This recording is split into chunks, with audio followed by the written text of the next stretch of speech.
The Dakota Territory didn't forgive mistakes. Caleb Stone knew that better than most. He'd spent the better part of 3 years drifting through its emptiness, working odd jobs, sleeping under stars that felt too distant to care whether he lived or died. The prairie stretched in every direction like a punishment, flat, relentless, indifferent. It was the kind of place where a man could disappear and no one would bother looking. That suited Caleb just fine. He was 2 days out from the last settlement, heading nowhere in particular, when he heard it.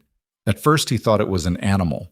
The wind played tricks out here, turned coyote yips into human screams, made tumbleweeds sound like whispers. But this was different. This cut through the dry air with a jagged edge that made something in his chest tighten. A baby crying. Caleb stopped walking. His boots scuffed against the hard-pan earth, and for a long moment he just stood there, one hand shading his eyes against the brutal afternoon sun.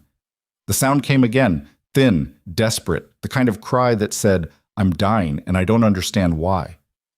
"Damn it," he muttered. He should have kept walking. Should have told himself it wasn't his problem, that getting involved with other people's trouble was how a man ended up dead or worse. The frontier was littered with the bones of good Samaritans who'd stopped when they shouldn't have, but his feet were already moving. The crying led him off the trail, through a stretch of dry grass that came up to his knees. Grasshoppers exploded away from his legs in clouds. The sun hammered down on his neck and sweat soaked through his shirt. He climbed a low rise, and that's when he saw them. A woman lay crumpled in the grass like discarded laundry. She was big, not just heavy, but the kind of weight that came from a body pushed past its limits and then some. Her dress, once probably decent, was torn and filthy. Stained dark in places Caleb didn't want to think about too hard. Her face was slack, eyes half closed, lips cracked and bleeding. Flies circled her in lazy, confident loops. Next to her, wrapped in what might have once been a blanket, was the baby. The infant's face was red and furious, tiny fists punching at nothing. It couldn't have been more than a few months old. The crying had gone hoarse, probably been at it for hours. Christ. Caleb approached slowly, watching the woman for any sign of movement. She didn't look like she was breathing. He knelt beside her, pressed 2 fingers against her neck. The skin was hot and slick with sweat, but after a second, he felt it. A pulse. Weak, irregular, but there. "Ma'am?"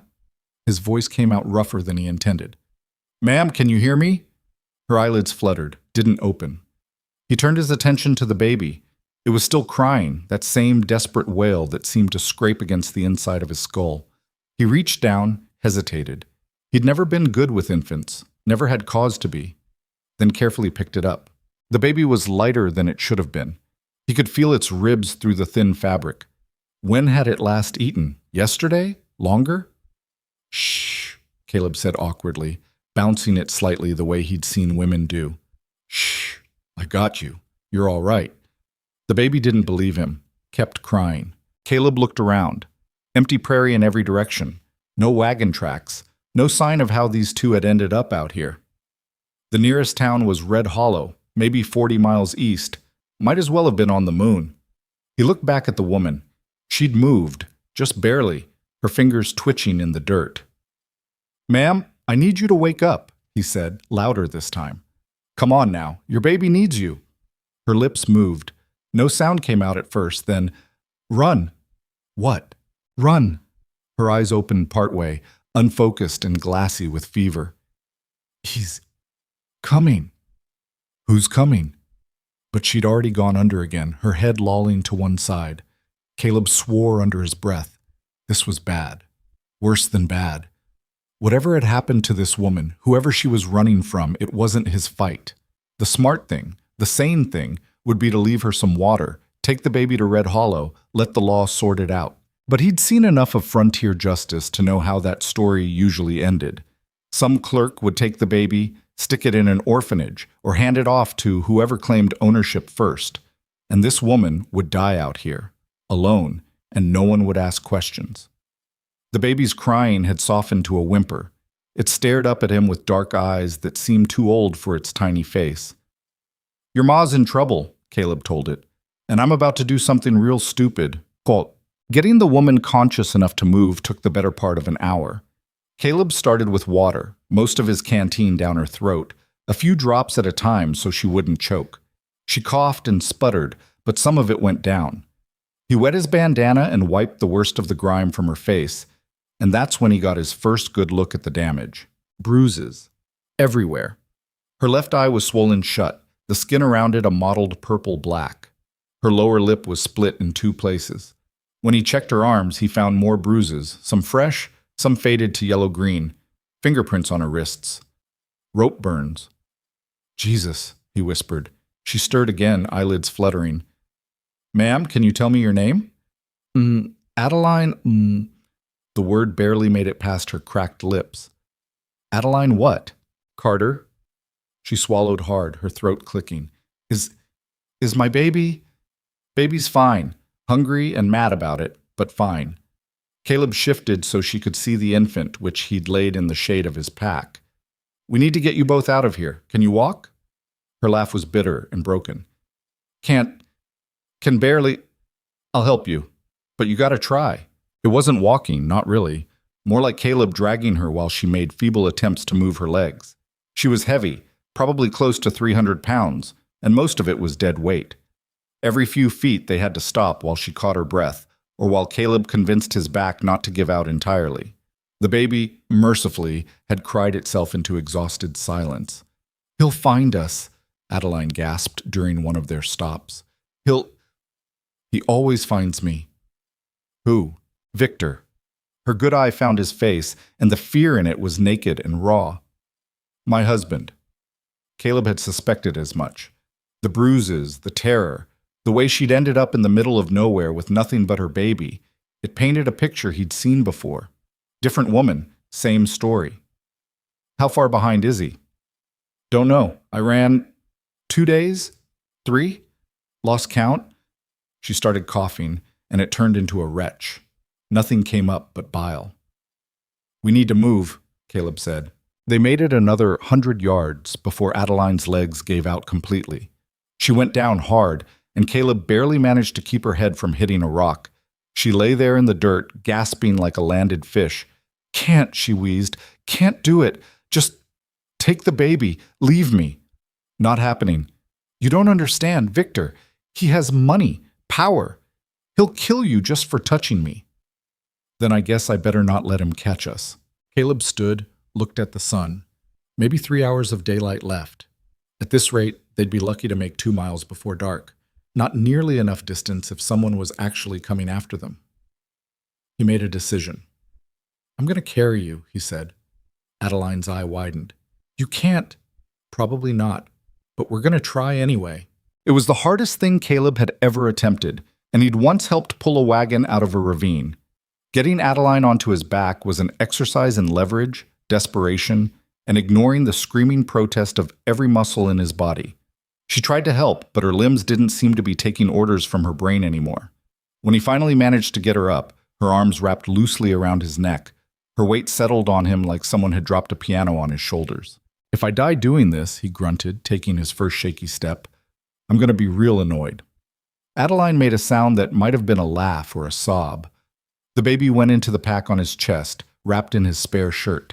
It fussed for a minute, then apparently decided this was as good as things were going to get and settled down. Caleb started walking. Check it. He didn't think about the miles ahead. Couldn't afford to. He thought about the next step, and then the one after that. When his legs started shaking, he thought about breathing. When his back felt like it was tearing in half, he thought about the baby's face, those old eyes staring up at him. The sun crawled toward the horizon. Adeline drifted in and out of consciousness, sometimes murmuring things he couldn't make out, sometimes just dead weight. Once she said clearly, "Why are you doing this?" Caleb didn't have a good answer. Seemed like the thing to do. Nobody helps.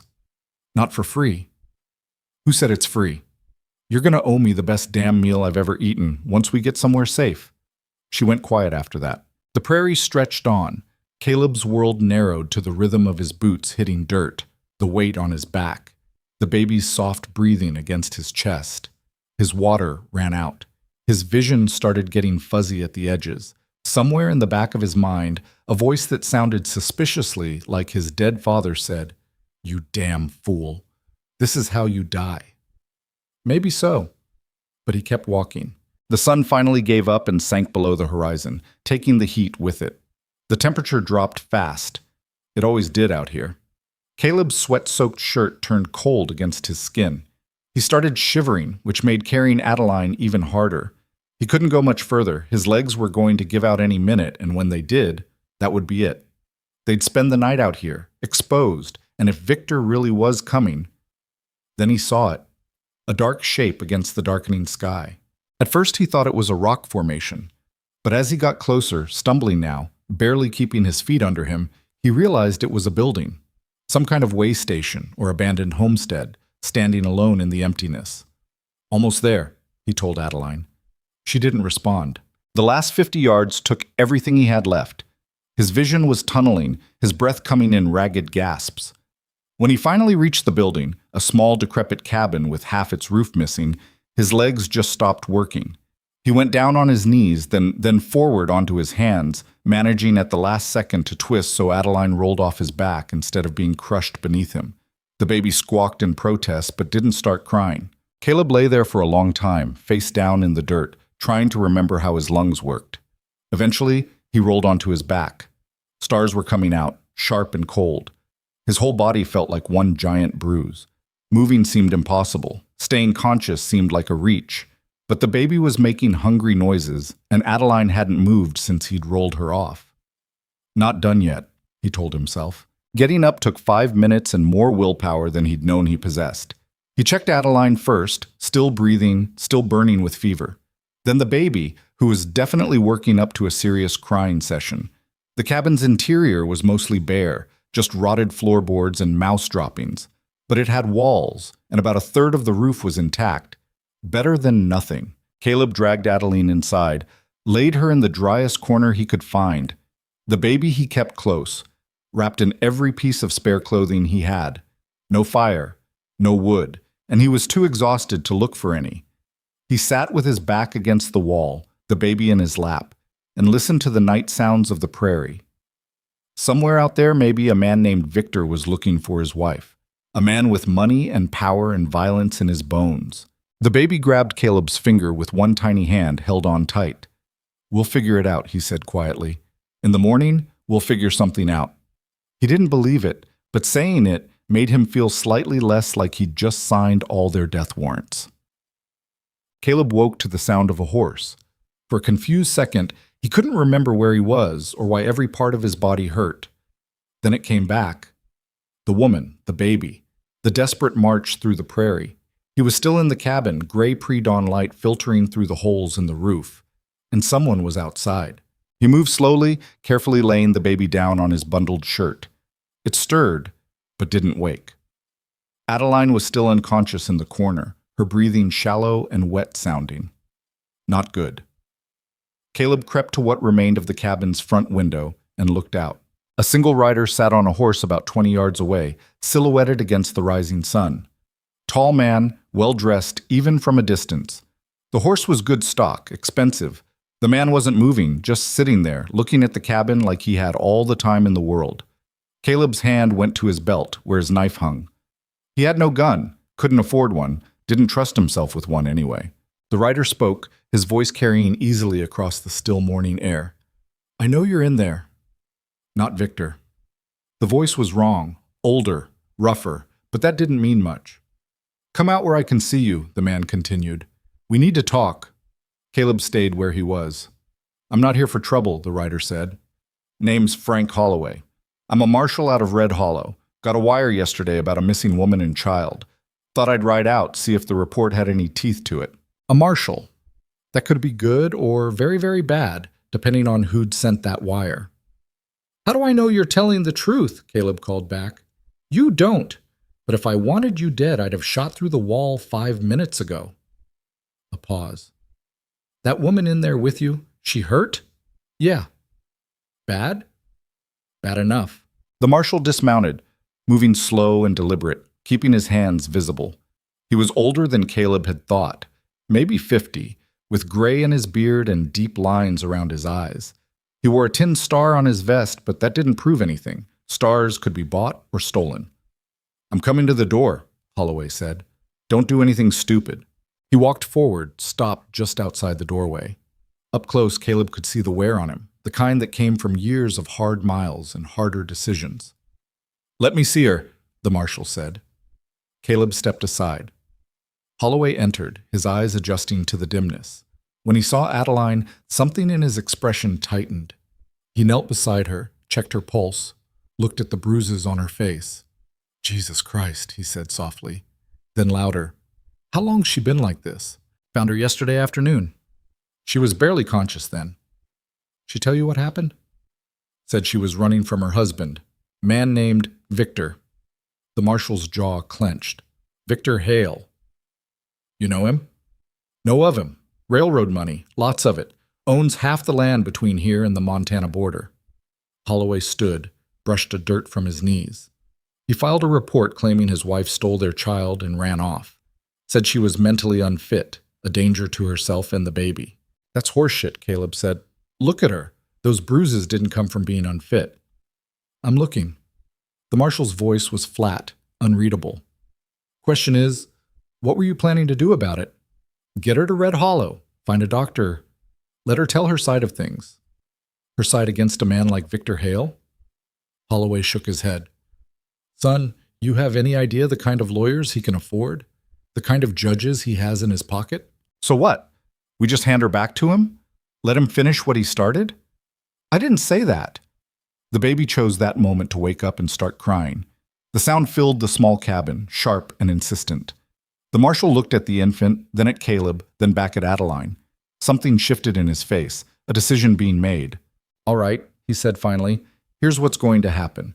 I'm going to get that woman on my horse and take her to Red Hollow. There's a doctor there, a woman named Sarah Chen, who doesn't give a damn about railroad money. She'll take care of her." "And Victor?" "Victor will be right behind us. He's got men searching every inch of this territory." Holloway met Caleb's eyes. "When this goes to trial, and it will go to trial, that woman's going to need someone to speak for her. Someone who saw what she looked like when she was found, who knows she was running for her life. That going to be you?" It was a challenge and an offer all at once. Caleb thought about walking away, about disappearing back into the prairie and letting the law handle it for better or worse. It would be smarter, safer. He looked at the baby, still crying in its makeshift bed. "Yeah," he said. "That'll be me." The marshal nodded once, like he'd expected that answer. "Then let's move. We've got maybe 6 hours before Victor catches up to us, and we need to be in Red Hollow before he does." They worked together to get Adeline onto the horse. She came around partway through, confused and frightened, trying to fight them off until Caleb got in front of her.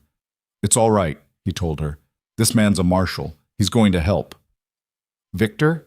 Isn't here yet, but we need to go. Now." The marshal rode with Adeline slumped against him, barely conscious. Caleb walked alongside, carrying the baby and what little gear he had. His body screamed protest with every step, but he pushed through it.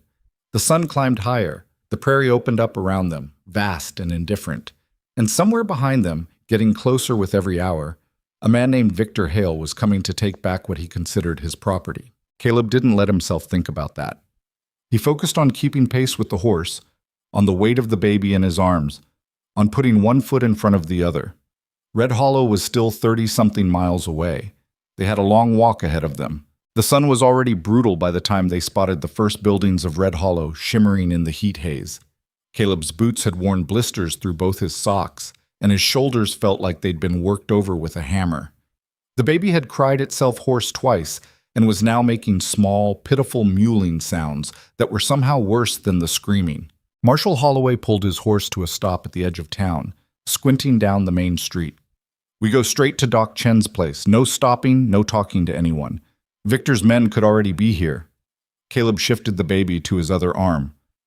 "What makes you think they'd beat us?" "Because Victor Hale doesn't do anything halfway.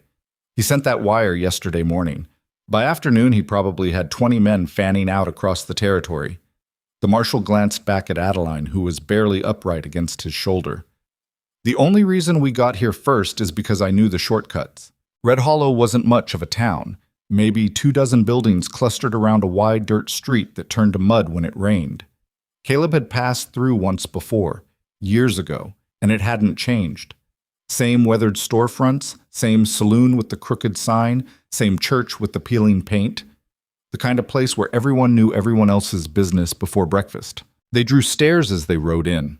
A woman hanging laundry stopped mid-motion, her mouth falling open. Two men outside the general store went silent, watching. Caleb kept his eyes forward, kept walking. "There," Holloway said, nodding toward a small house set back from the main street. A hand-painted sign hung by the door. S. Chen, physician. They just reached the front gate when a voice called out behind them. "Marshal Holloway, hold on now." Caleb turned. A thin man in a suit was hurrying toward them, his face flushed from the heat and exertion. He had the look of someone who spent most of his time indoors. Pale skin, soft hands, wire-rimmed glasses that kept sliding down his nose. "Not now, Garrett," Holloway said without turning around. "I'm afraid it has to be now." The man reached them, breathing hard. "I'm acting on behalf of Mr. Victor Hale in the matter of his wife and child.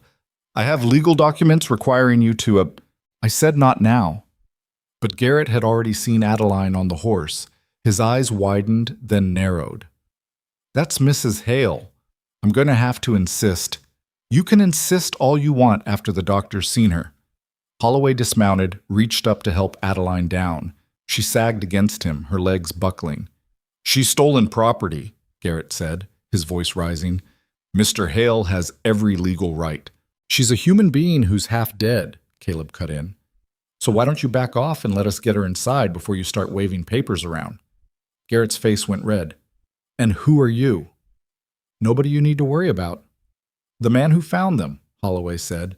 "Now move, Garrett. You want to serve papers, you can serve them after Doc Chen has a look." The lawyer sputtered, but he stepped aside. Caleb pushed through the gate and held the door open while Holloway half-carried Adeline inside. The interior was mercifully cool and smelled of carbolic and dried herbs. A woman appeared from a back room, small, maybe 40, with black hair pulled back in a severe bun and eyes that took in the situation in about 2 seconds. "Examination room," she said, pointing. "Now." She didn't waste time with questions. Holloway and Caleb got Adeline onto the table, and Dr. Chen went to work with swift, efficient movements. She cut away the ruined dress, her face growing harder with each new injury she uncovered. "How long has she been like this?" she asked without looking up. "Found her yesterday," Caleb said. "She was already in bad shape." "Bad shape?" Dr. Chen's laugh was bitter. "This is beyond bad shape. This is systematic brutality." She glanced at the marshal. "You said Victor Hale is her husband. That's what the wire said. Then Victor Hale should be in chains." She turned to Caleb. "The baby?" He'd almost forgotten he was still holding it. "Hungry. Hasn't eaten since I found them." "There's a wet nurse 2 houses down. Mrs. Patterson. Tell her I sent you and that it's urgent."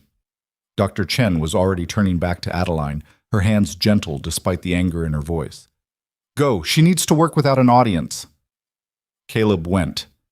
Mrs. Patterson turned out to be a heavy-set woman with kind eyes and 3 children of her own hanging on her skirts. She took one look at the baby and made a soft, distressed sound. "Poor little mite. Come here, sweetheart." She took the infant with practiced ease, and within minutes had it nursing. The baby made desperate, gulping sounds. "When did this child last eat?" "Don't know. At least a day, maybe more." "Shameful."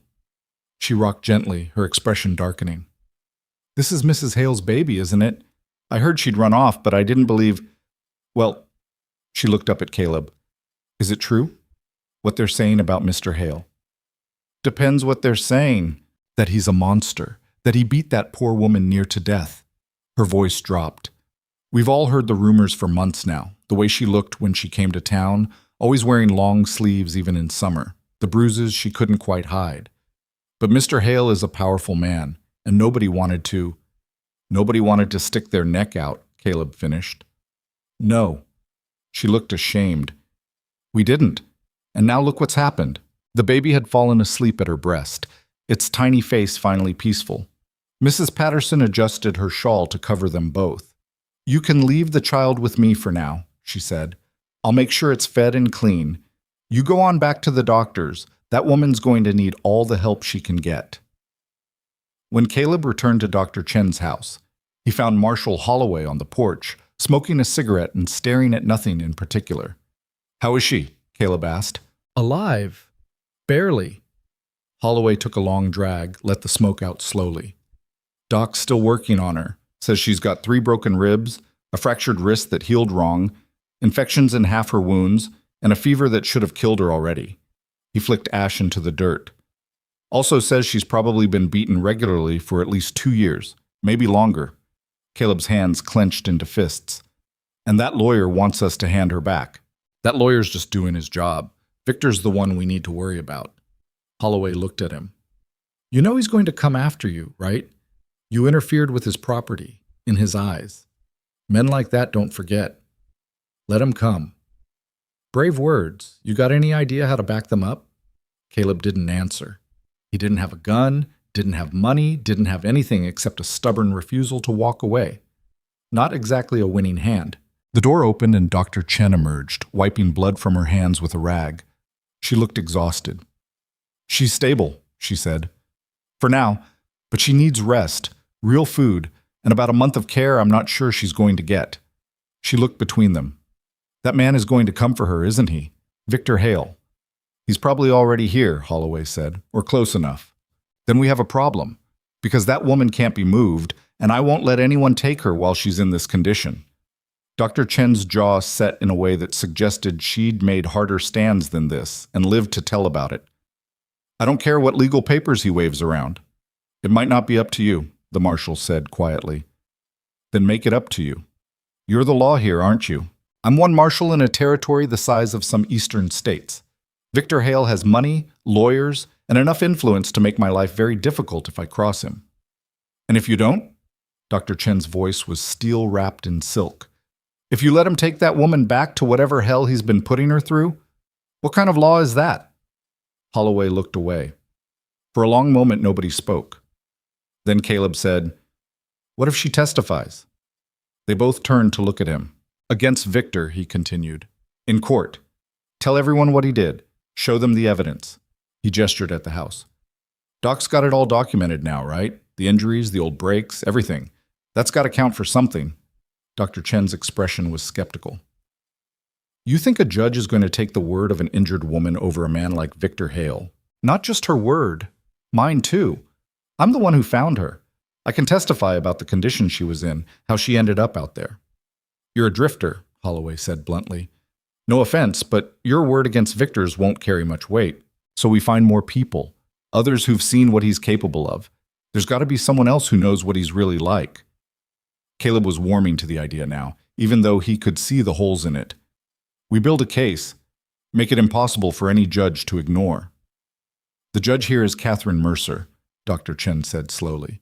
"She's complicated. Fair, mostly, but she's also practical. Won't stick her neck out without good reason." "Then we give her good reason." Marshal Holloway stubbed out his cigarette. "Even if we could do all that, and that's a big if, Victor's lawyers would tear it apart. They'd say Adeline was mentally unfit, just like they're already claiming. They twist everything to make him look like the victim. Let them try." Caleb surprised himself with the venom in his voice. "I saw what he did to her. I carried her miles through the prairie because she couldn't walk. Her baby was starving. You going to tell me any lawyer can spin that into something innocent?" "They won't have to spin it as innocent," Dr. Chen said. "Just legal. A man disciplining his wife, keeping his family in line. You'd be surprised what the law allows." The words hung in the air like smoke. Caleb felt something cold settle in his gut. He'd known the world was unfair. You couldn't drift through the territories without learning that lesson. But this was different.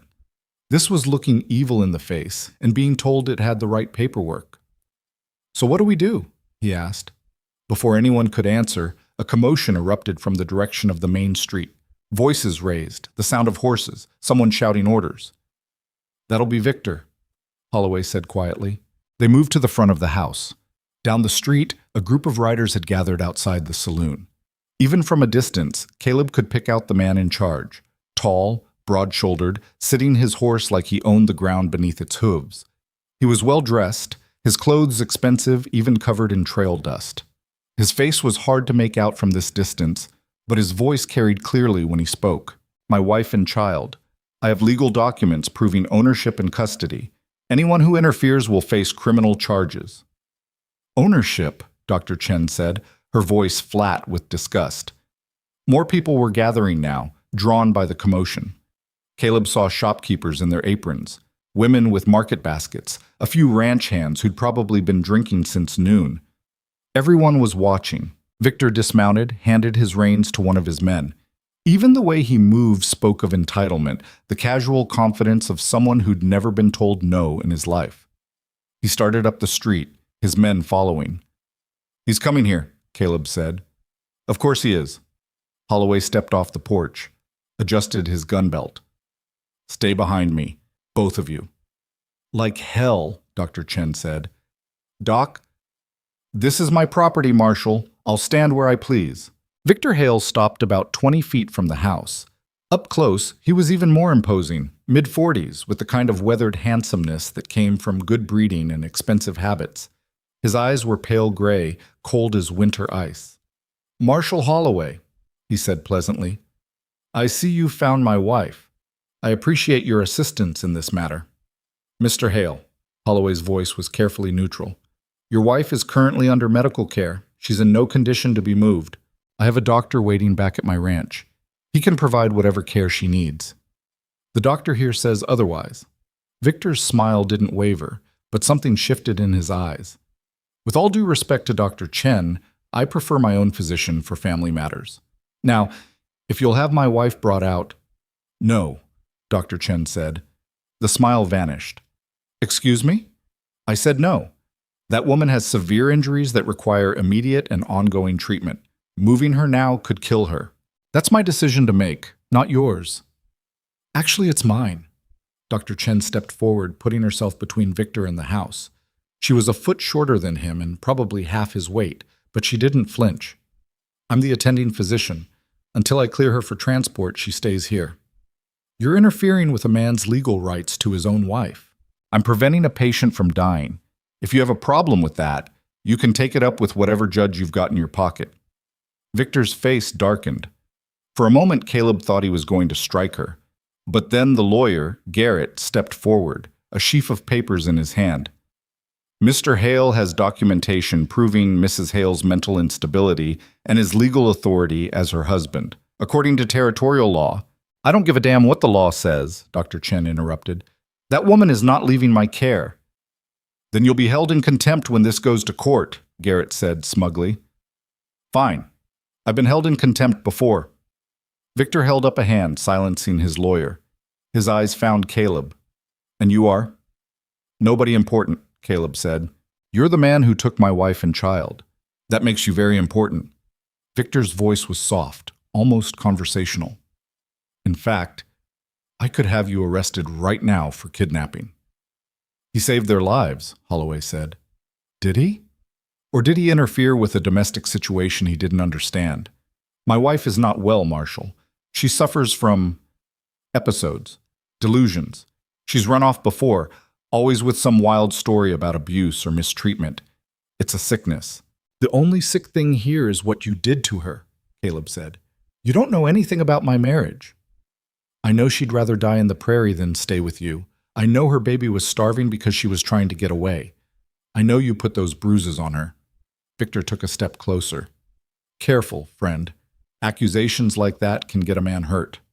"Is that a threat?" "It's a fact." Marshal Holloway moved between them. "That's enough. Mr. Hale, I understand your concern for your wife, but the doctor's right. She can't be moved. Not today." "How long?" Dr. Chen considered. "A week? Minimum, maybe 2. Unacceptable." "Nevertheless." Victor stared at her for a long moment. Then, without warning, he smiled again, that same pleasant expression that didn't reach his eyes. "Very well. If the good doctor insists on keeping my wife here, I'll respect that. For now." He glanced at his lawyer. "Garrett, file the appropriate papers with Judge Mercer. I want a hearing scheduled as soon as possible." "Of course, Mr. Hale." "And Marshal?" Victor's voice dropped to something colder. "I'll be staying in town until this is resolved. I trust you'll make sure no one else interferes with my family." He turned and walked back to his horse, his men falling in around him. They rode off toward the hotel, leaving a wake of uneasy silence. "Well," Dr. Chen said after they'd gone, "that went better than expected." "You call that better?" Caleb asked. "He didn't shoot anyone. By Victor Hale's standards, that's downright restrained." Holloway was watching the hotel where Victor had disappeared. "He's planning something. Men like that don't just back down." "Let him plan." Dr. Chen turned toward the house.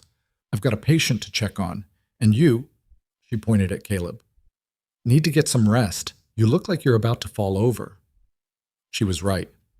Now that the adrenaline was fading, Caleb felt the full weight of the last 2 days crashing down on him. His legs were shaking, his back was one massive knot of pain, and he couldn't remember the last time he'd eaten.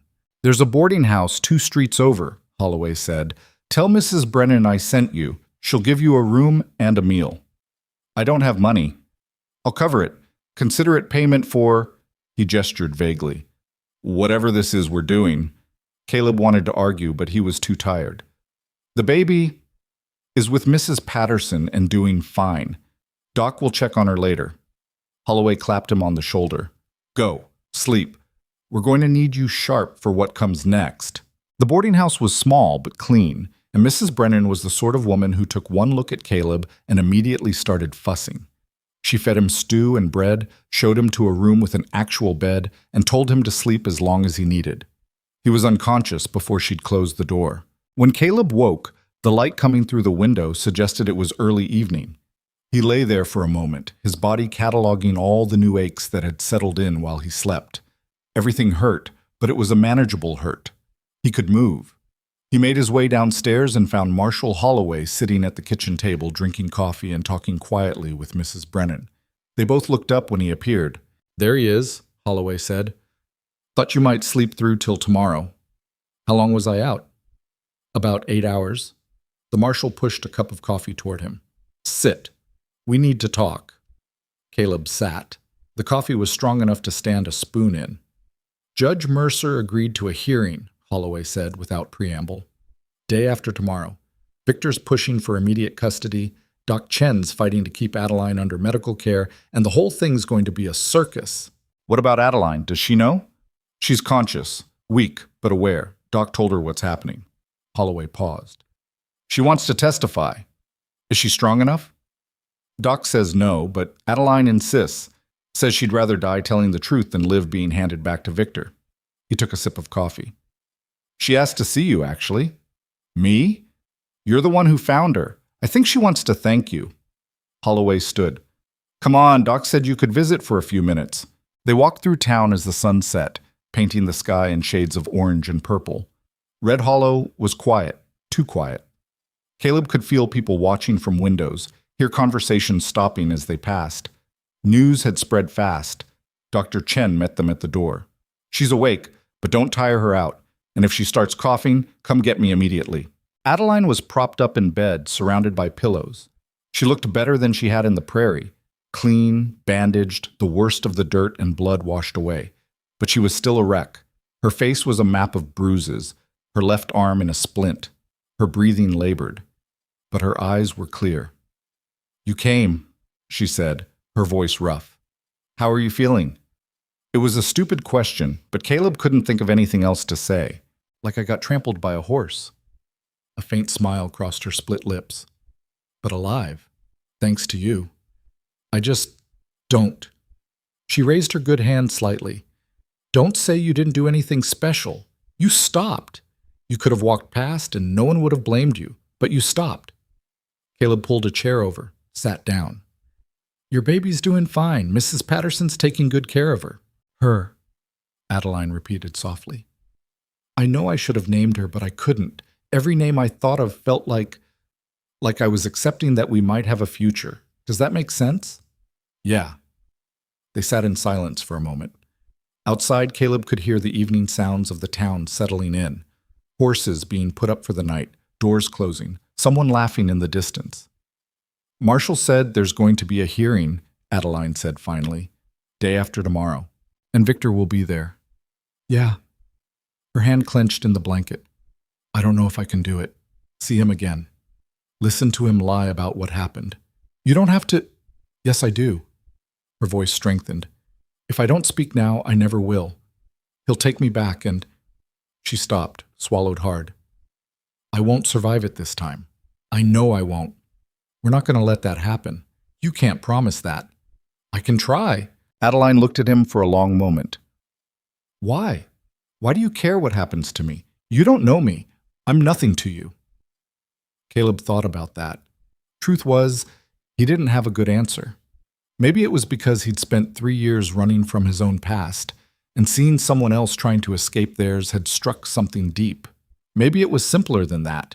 He'd seen someone who needed help, and for once in his life, he'd been in a position to give it. I heard your baby crying, he said finally, and I couldn't just walk away. That's all. That's everything, Adeline said quietly. Dr. Chen appeared in the doorway. Time's up. She needs rest. Caleb stood. I'll see you at the hearing. Wait. Adeline's voice stopped him. If things go wrong, if Victor wins, promise me something. What? Take my baby. Get her away from here. Don't let him have her. The request hit him like a fist to the gut. Adeline, promise me. Her eyes were fierce despite the exhaustion. Please. I promise, he heard himself say. Outside, the night air was cool against his face. Holloway was waiting on the porch, smoking another cigarette. She asked you to take the baby? The marshal asked. How'd you know? Because she asked me the same thing. And the doc, he exhaled smoke. She's terrified of Victor getting his hands on that child. Can't say I blame her. They started walking back toward the boarding house. The town was mostly dark now, just a few lit windows here and there. What are our chances? Caleb asked. Honestly, Holloway was quiet for a long time. Not good. Judge Mercer's fair, but she's also bound by the law. And the law says a man has rights over his wife and children. Unless we can prove Victor's unfit, really prove it, with evidence that can't be disputed, she's going to have to rule in his favor. The bruises could be explained away. She fell, she's clumsy, she hurt herself during one of her episodes. Victor's lawyers will have an answer for everything. So we're just supposed to give up? I didn't say that. Holloway stopped, turned to face him. What I'm saying is we need more than injuries in your testimony. We need something that proves a pattern of abuse. Witnesses, documents, something that shows this wasn't an isolated incident. Where are we supposed to find that? I don't know, but we've got about 36 hours to figure it out. They parted ways at the boarding house. Caleb went up to his room but couldn't sleep. He kept thinking about Adeline's face, the fear in her eyes when she talked about going back to Victor. Kept hearing the baby's cries in the prairie. He must have dozed off eventually, because the next thing he knew, someone was pounding on his door and sunlight was streaming through the window. Caleb! It was Holloway's voice, urgent. Get up! We've got a problem! He stumbled to the door, opened it. The marshal looked grim. What happened? Victor's lawyer filed an emergency motion. They're moving the hearing up. To when? This afternoon. Caleb's stomach dropped. This afternoon? How is that even legal? Victor's claiming that every day Adeline remains separated from him puts her and the child in danger, says she needs proper care from a real physician, not some frontier doctor. Holloway's jaw clenched. Judge Mercer granted it. Hearings at 2 o'clock. That gives us 5 hours. Less than that. We need to prep Adeline, get our story straight, figure out what the hell we're going to say when Victor's lawyers start tearing into us. The marshal ran a hand through his hair. Get dressed. We're meeting at Doc Chen's in 20 minutes. Caleb threw on his clothes, splashed water on his face from the basin, and was downstairs in 10. The morning was already hot, the sun beating down without mercy. A few people were out on the street, but they went quiet when they saw him, their eyes following as he passed. Dr. Chen's house was chaos. The doctor herself was in the middle of an argument with a young man Caleb didn't recognize. Pale, nervous-looking, carrying a leather satchel that marked him as some kind of professional. I don't care what you were told, Dr. Chen was saying. You're not examining my patient without my supervision. Mr. Hale has the right to have his own physician verify Mrs. Hale's condition, the man said. His voice wavered slightly. Standard procedure in cases like this. Cases like what? Where a woman's been beaten half to death by her husband? That's not, the allegations are, he fumbled with his satchel. I'm just here to do an examination. Then you do it with me in the room, or you don't do it at all. Holloway stepped between them. Dr. Patterson, is it? The young doctor nodded quickly. Yes, I work for Mr. Hale. He asked me to. I know what he asked, and you can examine Mrs. Hale, but the doc here is right. She stays in the room. Holloway's tone left no room for argument. That acceptable? Patterson swallowed. I suppose. They filed into Adeline's room. She was awake, propped against pillows, and the fear on her face when she saw Patterson was immediate and raw. No, she said, not him. Mrs. Hale, I'm just here to assess your condition. He's Victor's man, Adeline said, looking at Dr. Chen. He's the one who wrote the letters saying I was insane, that I needed to be controlled. Patterson's face flushed. I never used that word. You said I had episodes, that I wasn't fit to care for my child. You told Victor he needed to keep me isolated for my own good. Her voice was shaking but steady. You helped him lock me away. I was treating symptoms of hysteria and melancholia, which are documented medical conditions. I wasn't hysterical until he started beating me, Adeline snapped. And the only thing making me melancholy was being trapped in that house with a monster. Dr. Chen held up a hand. Everyone calm down. Dr. Patterson, you can observe, but I'm conducting the examination. You write down what I find, nothing more. Clear? Patterson looked like he wanted to argue, but nodded instead. The examination didn't take long. Dr. Chen methodically documented every injury, the broken ribs, the fractured wrist that had healed crooked, the old scars layered beneath new bruises. She measured, noted, occasionally asked Adeline questions in a gentle voice that didn't match the fury in her eyes. Patterson wrote it all down, his hand shaking slightly. When it was done, Dr. Chen turned to him. So, doctor, in your professional opinion, how did Mrs. Hale sustain these injuries? I would need to review the circumstances. The circumstances are that her husband beats her, regularly. For years. Dr. Chen's voice could have cut glass. Are you going to stand there and tell me these injuries are consistent with hysteria? They could be self-inflicted. 3 broken ribs? A compound fracture? Bruises in the exact shape of fingers? She stepped closer. I've been practicing medicine for 15 years. I've seen what self-harm looks like, and this isn't it. This is torture. Patterson backed toward the door. I'll include your findings in my report. You do that. After he left, Adeline slumped back against the pillows, exhausted. He's going to twist everything. Make it sound like I did this to myself. Let him try, Dr. Chen said. I've got photographs, measurements, documentation that would take a team of lawyers months to explain away. She paused. But I won't lie to you, Adeline. It's still your word against Victor's. And in this territory, a man's word usually wins. Then what do we do? Adeline asked. We fight anyway, Caleb said. Everyone turned to look at him. He hadn't meant to speak, but now that he had, the words kept coming. Victor thinks he's already won, that he can throw money and lawyers at this and we'll just fold. But he's wrong. Caleb moved closer to the bed. You survived 2 years of hell, walked miles through the prairie with a baby, and you're still here. That takes more strength than he'll ever have. So we go into that courtroom and we tell the truth, and we make them listen. And if they don't, Adeline's voice was small, then we make them anyway. Holloway cleared his throat. That's a nice speech, but we still need a strategy. Judge Mercer's not going to be swayed by passion alone. What about witnesses? Dr. Chen suggested. People in town who've seen how Victor treats Adeline. Most of them are too scared to testify, Holloway said. Victor owns half the businesses in Red Hollow. Cross him and you lose your livelihood. There has to be someone, Caleb insisted. A knock at the door interrupted them. Mrs. Patterson stood there, the baby in her arms and an older woman beside her. The older woman was thin, gray-haired, with the kind of face that had seen too much and stopped being surprised by any of it. Begging your pardon, Mrs. Patterson said. But this is Mrs. Hadley. She says she has information about Mr. Hale that might help. Mrs. Hadley stepped forward. I was his housekeeper for 3 years, up until last month when he dismissed me. Why'd he fire you? Holloway asked. Because I tried to help Mrs. Hale. The old woman's voice was steady. Tried to get her to a doctor when he broke her wrist. He found out, called me a meddler, and threw me out without my wages. Adeline made a sound, half sob, half gasp. Sarah, I didn't know you. I heard you ran, sweetheart. Good for you. Mrs. Hadley looked at the marshal. I'll testify.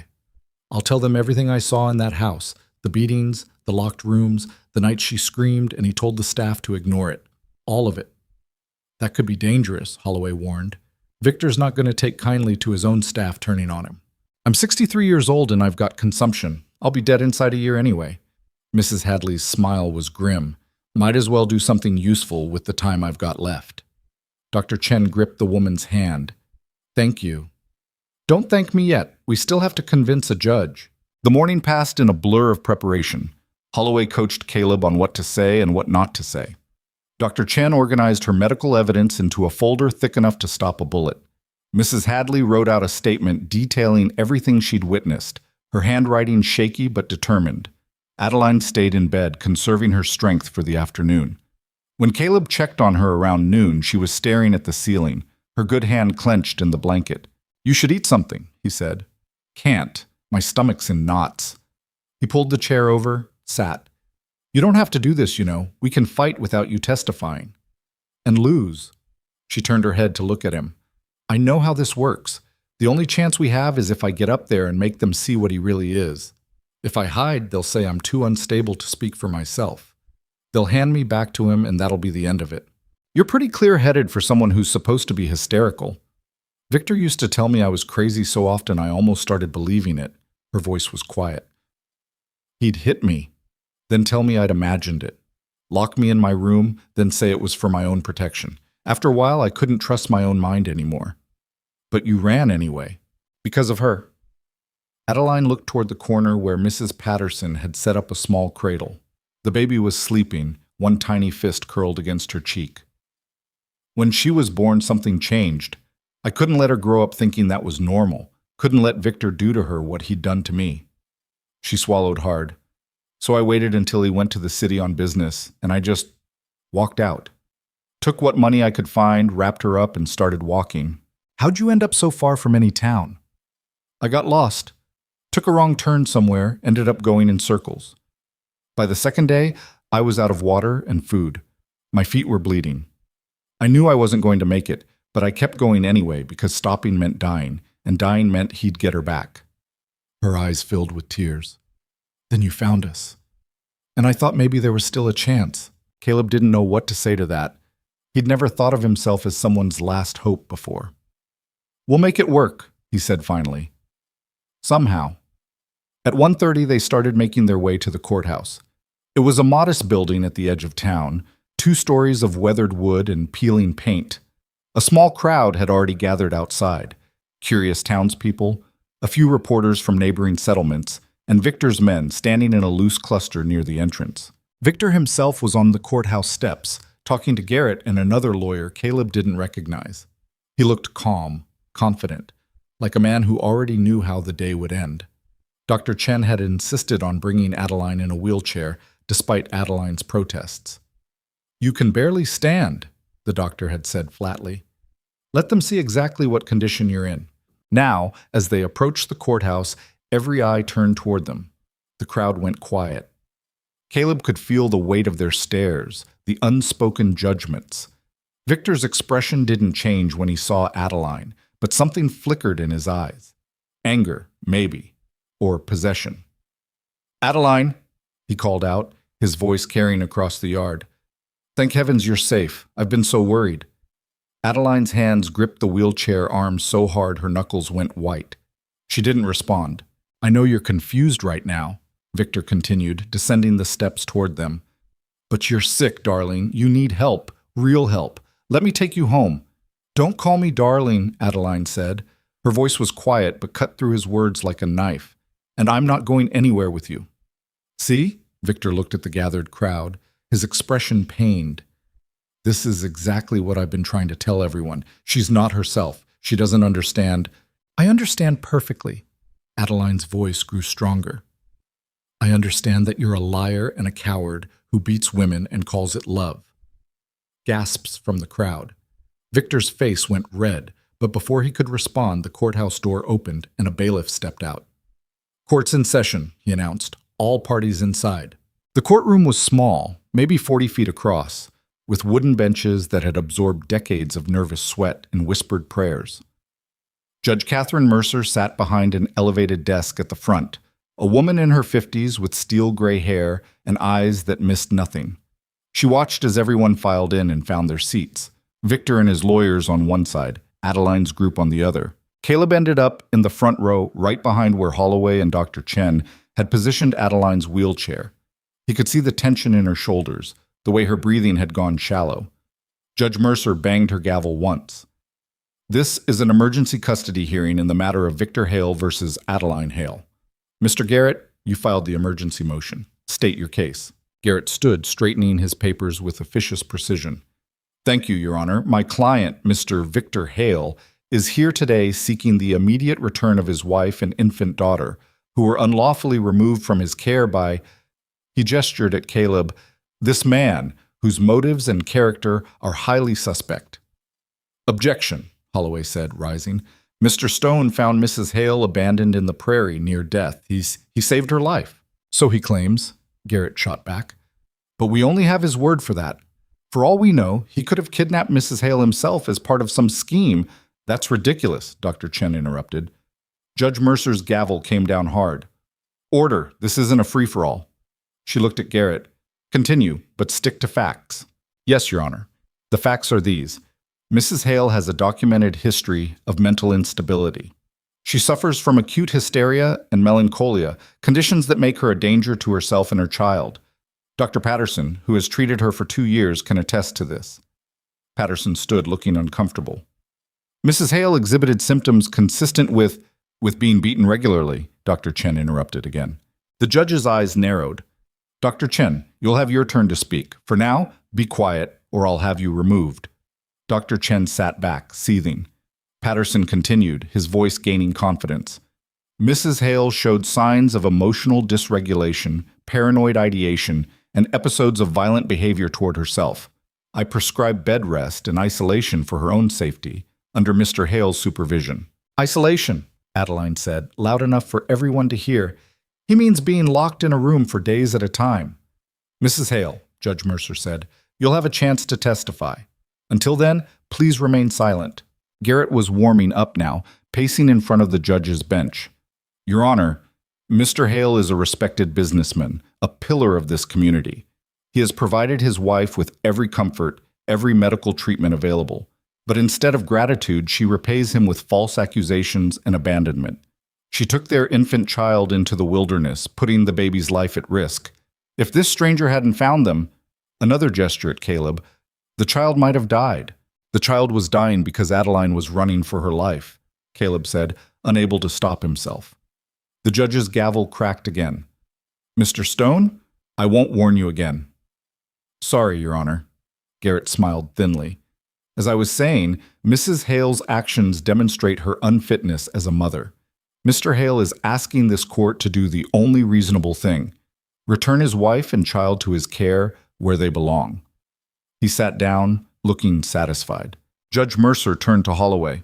Marshal, I assume you're speaking for Mrs. Hale.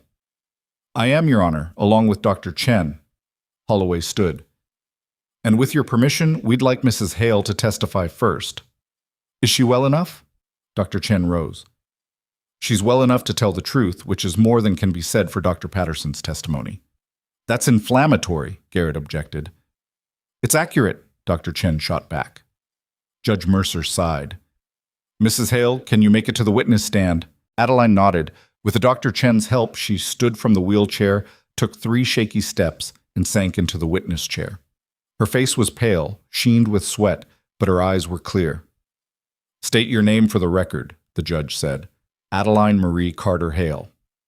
And you understand you're under oath? I do. Then tell me what happened. Why did you leave your husband? Adeline took a breath. When she spoke, her voice was quiet but steady. Because he was killing me, slowly, and I couldn't let him start on my daughter. The courtroom went dead silent. Explain, Judge Mercer said. We married 4 years ago. Victor was charming at first, generous. He swept me off my feet, promised me the world. Adeline's hips twisted together in her lap. The first time he hit me was 3 months after the wedding. I'd burned dinner, the cook was sick, and I'd tried to make something myself.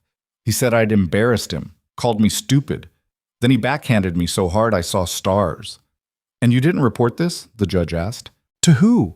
Victor owns half this territory. The sheriff in the next county over is his cousin. Who was I supposed to tell? Adeline's voice cracked. And besides, he apologized, brought me flowers, said it would never happen again. I believed him. But it did happen again. It got worse. He started finding reasons. Dinner wasn't ready on time. I'd spoken to a shopkeeper too long. I'd smiled at someone he didn't like. Anything could set him off. She looked at Victor, who sat stone-faced at his table. After a while, I realized the reasons didn't matter. He just liked hurting me. Garrett stood. Your Honor, this is all hearsay and conjecture. Mrs. Hale has no evidence. I have scars, Adeline said flatly.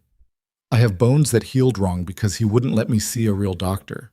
I have burns on my back from where he held me against a stove. You want evidence? Look at me. Judge Mercer's expression was unreadable. Continue. When I got pregnant, I thought maybe it would change things, that he'd be gentler, more careful. Adeline's laugh was bitter. Instead, he got angry, said I'd gotten fat, that I was disgusting. He started locking me in my room for days. Sarah, Mrs. Hadley, she'd sneak me food, but it was never enough. I was always hungry, always scared. And after the baby was born, he barely looked at her, called her it, said she was proof of my failure. Adeline's eyes filled with tears. I knew then that I had to get out, that if I stayed, he'd eventually turn his violence on her too. So I waited for a chance, and when it came, I took it. Even though you knew you might die? Better to die free than live as his prisoner. The words hung in the air. Caleb saw several people in the crowd nodding, saw the judge's expression soften just slightly. Then Garrett stood again.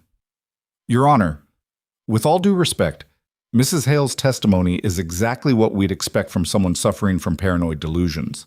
She's constructed an elaborate fantasy to justify abandoning her responsibilities. It's not a fantasy, Dr. Chen interrupted, standing. I have medical evidence documenting every injury she described. May I see it? Judge Mercer asked. Dr. Chen brought forward her folder, laying out photographs and written reports on the judge's desk. Mercer studied them in silence, her face growing progressively darker. These injuries, she said finally, Dr. Patterson, in your professional opinion, could these be self-inflicted? Patterson shifted uncomfortably. Some of them, possibly. Could someone break their own ribs? The judge pressed. Could they fracture their own wrist in multiple places? Could they create bruises in the exact pattern of someone else's handprints? It's unlikely, Patterson admitted. Unlikely or impossible? Impossible for most of them, he said quietly. Victor's lawyer, the one Caleb didn't recognize, stood quickly. Your Honor, even if we accept that Mrs. Hale was injured, there's no proof my client caused those injuries. She could have fallen, been in an accident. Repeatedly? Judge Mercer's voice was sharp. For 2 years? Stranger things have happened. Not in my courtroom, they haven't. The judge set the photographs aside. I want to hear from the man who found her. Mr. Stone, take the stand. Caleb's legs felt numb as he stood and walked to the witness chair. Every eye in the room was on him. Victor's gaze was particularly intense, cold, and calculating. Mr. Stone, tell me how you came to find Mrs. Hale, Judge Mercer said. Caleb described it all. The crying in the wilderness, finding Adeline and the baby near death, carrying them for miles. He kept his voice level, stuck to the facts, but couldn't keep the emotion out entirely when he described the state Adeline had been in. She could barely speak, he said, could barely move. The baby was starving. If I'd found them an hour later, they'd both have been dead. And Mrs. Hale told you she was fleeing her husband? She said her husband was coming, that he'd kill me for helping her. She was terrified. Garrett stood for cross-examination. Mr. Stone, you're a drifter, correct? No permanent home, no regular employment? That's right. So you're used to surviving on whatever you can find or whoever you can take advantage of. Objection, Holloway said sharply. I'll allow it, Judge Mercer said. But get to your point, Mr. Garrett. My point is that Mr. Stone may have seen an opportunity here. A wealthy man's wife, alone and vulnerable. Perhaps he thought he could extract some kind of reward for rescuing her. I didn't want anything, Caleb said. Really? You expect us to believe you risked your life out of pure altruism? I expect you to believe I'm not the kind of man who walks past a dying woman and her baby. But you are the kind of man who interferes in a private domestic matter that doesn't concern you. Caleb leaned forward. It concerned me the minute I heard that baby crying. And it should concern you too, if you've got any decency left. That's enough, Judge Mercer said. Mr. Garrett, unless you have actual questions, sit down. Garrett sat, but he looked pleased with himself. Probably thought he'd planted enough doubt. Mrs. Hadley testified next, her voice never wavering as she described the things she'd seen in Victor's household. The locked doors. The screaming. The night she'd found Adeline unconscious and bleeding. When Garrett tried to discredit her, she stared him down with the kind of fearlessness that only came from having nothing left to lose. I know what I saw, she said, and I know what kind of man Victor Hale really is. You can twist words all you want, but it won't change the truth. By the time she stepped down, even some of Victor's own men were looking uncomfortable. Finally, Judge Mercer turned to Victor. Mr. Hale, do you wish to testify in your own defense? Victor stood with the easy grace of someone who'd never doubted his own righteousness. He took the stand, placed his hand on the Bible, and swore to tell the truth with a straight face. Mr. Hale, Garrett began, can you describe your relationship with your wife? I love Adeline, Victor said simply. I've tried to be a good husband, to provide for her, to protect her. But she's been ill for a long time. The doctors all said the same thing. She needed rest, isolation, careful management of her condition. And did you provide that? I did everything I could. Hired the best doctors, made sure she had everything she needed, but nothing seemed to help. Her delusions got worse. She started accusing me of terrible things, things that never happened. The injuries documented by Dr. Chen, can you explain those? Adeline has always been clumsy. She falls frequently, hurts herself. I've tried to keep her safe, but I can't watch her every minute. Victor's voice took on a pained quality. When she took our daughter and ran, I was devastated. Not angry, devastated. All I want is to bring them both home, to get Adeline the help she desperately needs. It was a masterful performance. He looked sincere, wounded, concerned. If Caleb hadn't seen Adeline's injuries himself, hadn't heard the terror in her voice, he might have almost believed it. Holloway stood for cross-examination. Mr. Hale, you say your wife is delusional, but what about Mrs. Hadley's testimony? She worked in your home for 3 years. Is she delusional too? Mrs. Hadley is elderly and unwell herself. She's confused. And Dr. Chen's medical evidence? Dr. Chen has never treated my wife before. She doesn't know Adeline's history, her tendency towards self-harm. So everyone who contradicts you is either lying or confused. Holloway's voice was sharp. Convenient. I'm simply stating facts. Here's a fact. Your wife would rather die in the prairie than live with you. What does that tell you about your marriage? Victor's mask slipped for just a second, a flash of rage in his eyes, quickly suppressed. It tells me she's very sick and needs help. Or it tells you she's finally found the courage to escape. That's not a question, Garrett objected. Then let me ask one, Holloway said. Mr. Hale, if you're such a loving husband, why did you send armed men after your wife instead of coming yourself? I was organizing the search. You were making sure she'd be brought back whether she wanted to come or not. That's not— No further questions, Holloway said, sitting down. Judge Mercer looked between both sides, her expression troubled. I'm going to take a short recess to consider the evidence. We'll reconvene in 20 minutes. The courtroom erupted in murmurs as people stood and stretched. Caleb made his way to Adeline, who looked like she might collapse. You did good, he told her. Did I? Her voice was hollow. I can't tell if she believes me. She believes you. I saw her face when she looked at those photographs. Believing isn't the same as ruling in my favor. Adeline gripped his hand. What if she sends me back? What if— We'll figure something out, Caleb promised, though he had no idea what that something would be. Dr. Chen appeared with water, forced Adeline to drink. Mrs. Patterson brought the baby, who immediately started fussing. Adeline took her daughter, held her close, and for a moment the fear on her face was replaced by something fiercer. "I won't let him have her," she whispered. "Whatever happens, I won't." The 20 minutes felt like hours. When Judge Mercer returned, her face was set in hard lines that revealed nothing. "I've reviewed all the evidence and testimony," she began. "This is one of the most difficult cases I've ever presided over. On one hand, we have a husband with legal rights to his wife and child. On the other, we have compelling evidence of abuse and violence." Caleb's heart was hammering. The medical evidence alone is deeply disturbing. The pattern of injuries, the severity, the duration, all of it points to systematic brutality, not accidents or self-harm. Mrs. Hadley's testimony corroborates this, and Mrs. Hale's own account, delivered with clarity and conviction despite her physical condition, cannot be dismissed as the ravings of a hysterical woman. Victor's face had gone stony. However, the judge continued, and Caleb's stomach sank. "The law is clear about a husband's authority over his household. Mr. Hale has not been convicted of any crime. Without a criminal conviction, I cannot simply strip him of his legal rights." "Your Honor," Holloway started, but she held up a hand. "I'm not finished. While I cannot permanently separate Mr. and Mrs. Hale without more due process, I can and will issue a temporary restraining order. Mr. Hale, you are to stay at least 100 yards from your wife and daughter until a full criminal investigation can be conducted. Mrs. Hale will remain under Dr. Chen's medical care. The child will remain with Mrs. Patterson." "This is outrageous," Garrett sputtered. "You're denying my client his basic rights." "I'm protecting a woman's life," Judge Mercer said coldly. "And if you don't like it, you can appeal to a higher court. But until then, my ruling stands." She looked at Victor. "And Mr. Hale, if you violate this order, if you so much as send someone to harass your wife, I will have you arrested. Are we clear?"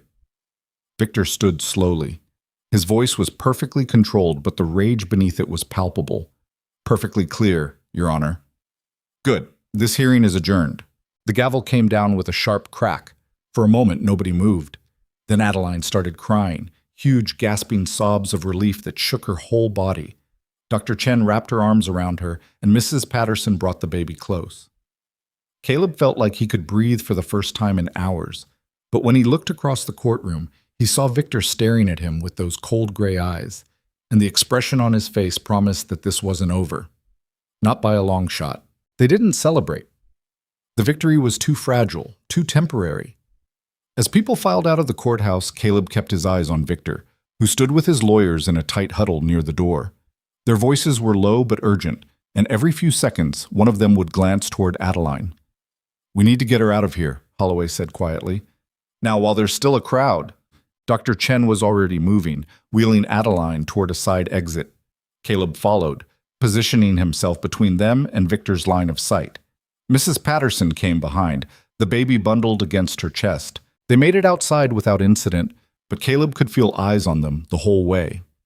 The townspeople who'd gathered to watch the hearing were still milling around, their conversation stopping as Adeline passed. Some looked sympathetic, others just looked curious, like they were watching a show and waiting to see how it ended. "Caleb," he turned.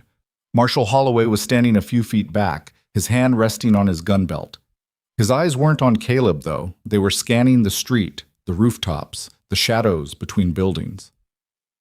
"You see something?" Caleb asked. "Not yet, but I will." Holloway's jaw was tight. Victor's not the type to accept a loss, even a temporary one. He'll try something. What kind of something? Could be anything. Legal maneuvering, intimidation, worse. The marshal finally looked at him. "You need to understand what you've gotten yourself into. Men like Victor don't forgive, and they don't forget. You made him look weak in front of the whole town. He'll come after you for that. Let him." "That's pride talking, not sense." Holloway stepped closer, lowered his voice. "Look, I get it. You did the right thing, and now you feel like you have to see it through. But there's a difference between brave and stupid, and you're starting to blur that line. What would you have me do? Walk away?" "I'd have you stay smart. Keep your head down, don't give him an excuse." The marshal glanced toward Dr. Chen's house, where they'd just taken Adeline inside. "And for the love of everything, don't go anywhere alone." Caleb wanted to argue, but the marshal was already walking away, heading back toward the courthouse, probably to keep an eye on Victor and make sure the restraining order was respected. Inside Dr. Chen's house, Adeline was back in bed, exhausted but conscious. The baby was nursing again with Mrs. Patterson, making those small, satisfied sounds that meant all was right in her tiny world, at least for the moment. "You should rest," Dr. Chen told Adeline, checking her pulse. "That hearing took everything out of you. Can't rest. Too wound up." Adeline's eyes found Caleb. "Did you see his face when the judge made her ruling? He looked like he wanted to kill everyone in that room." "He can want all he likes. The law's on our side now." "A temporary restraining order isn't the law on our side," Adeline said bitterly. "It's a piece of paper. Victor's ignored bigger obstacles than that." Dr. Chen straightened, putting away her stethoscope. "Which is why we're not relying on paper alone.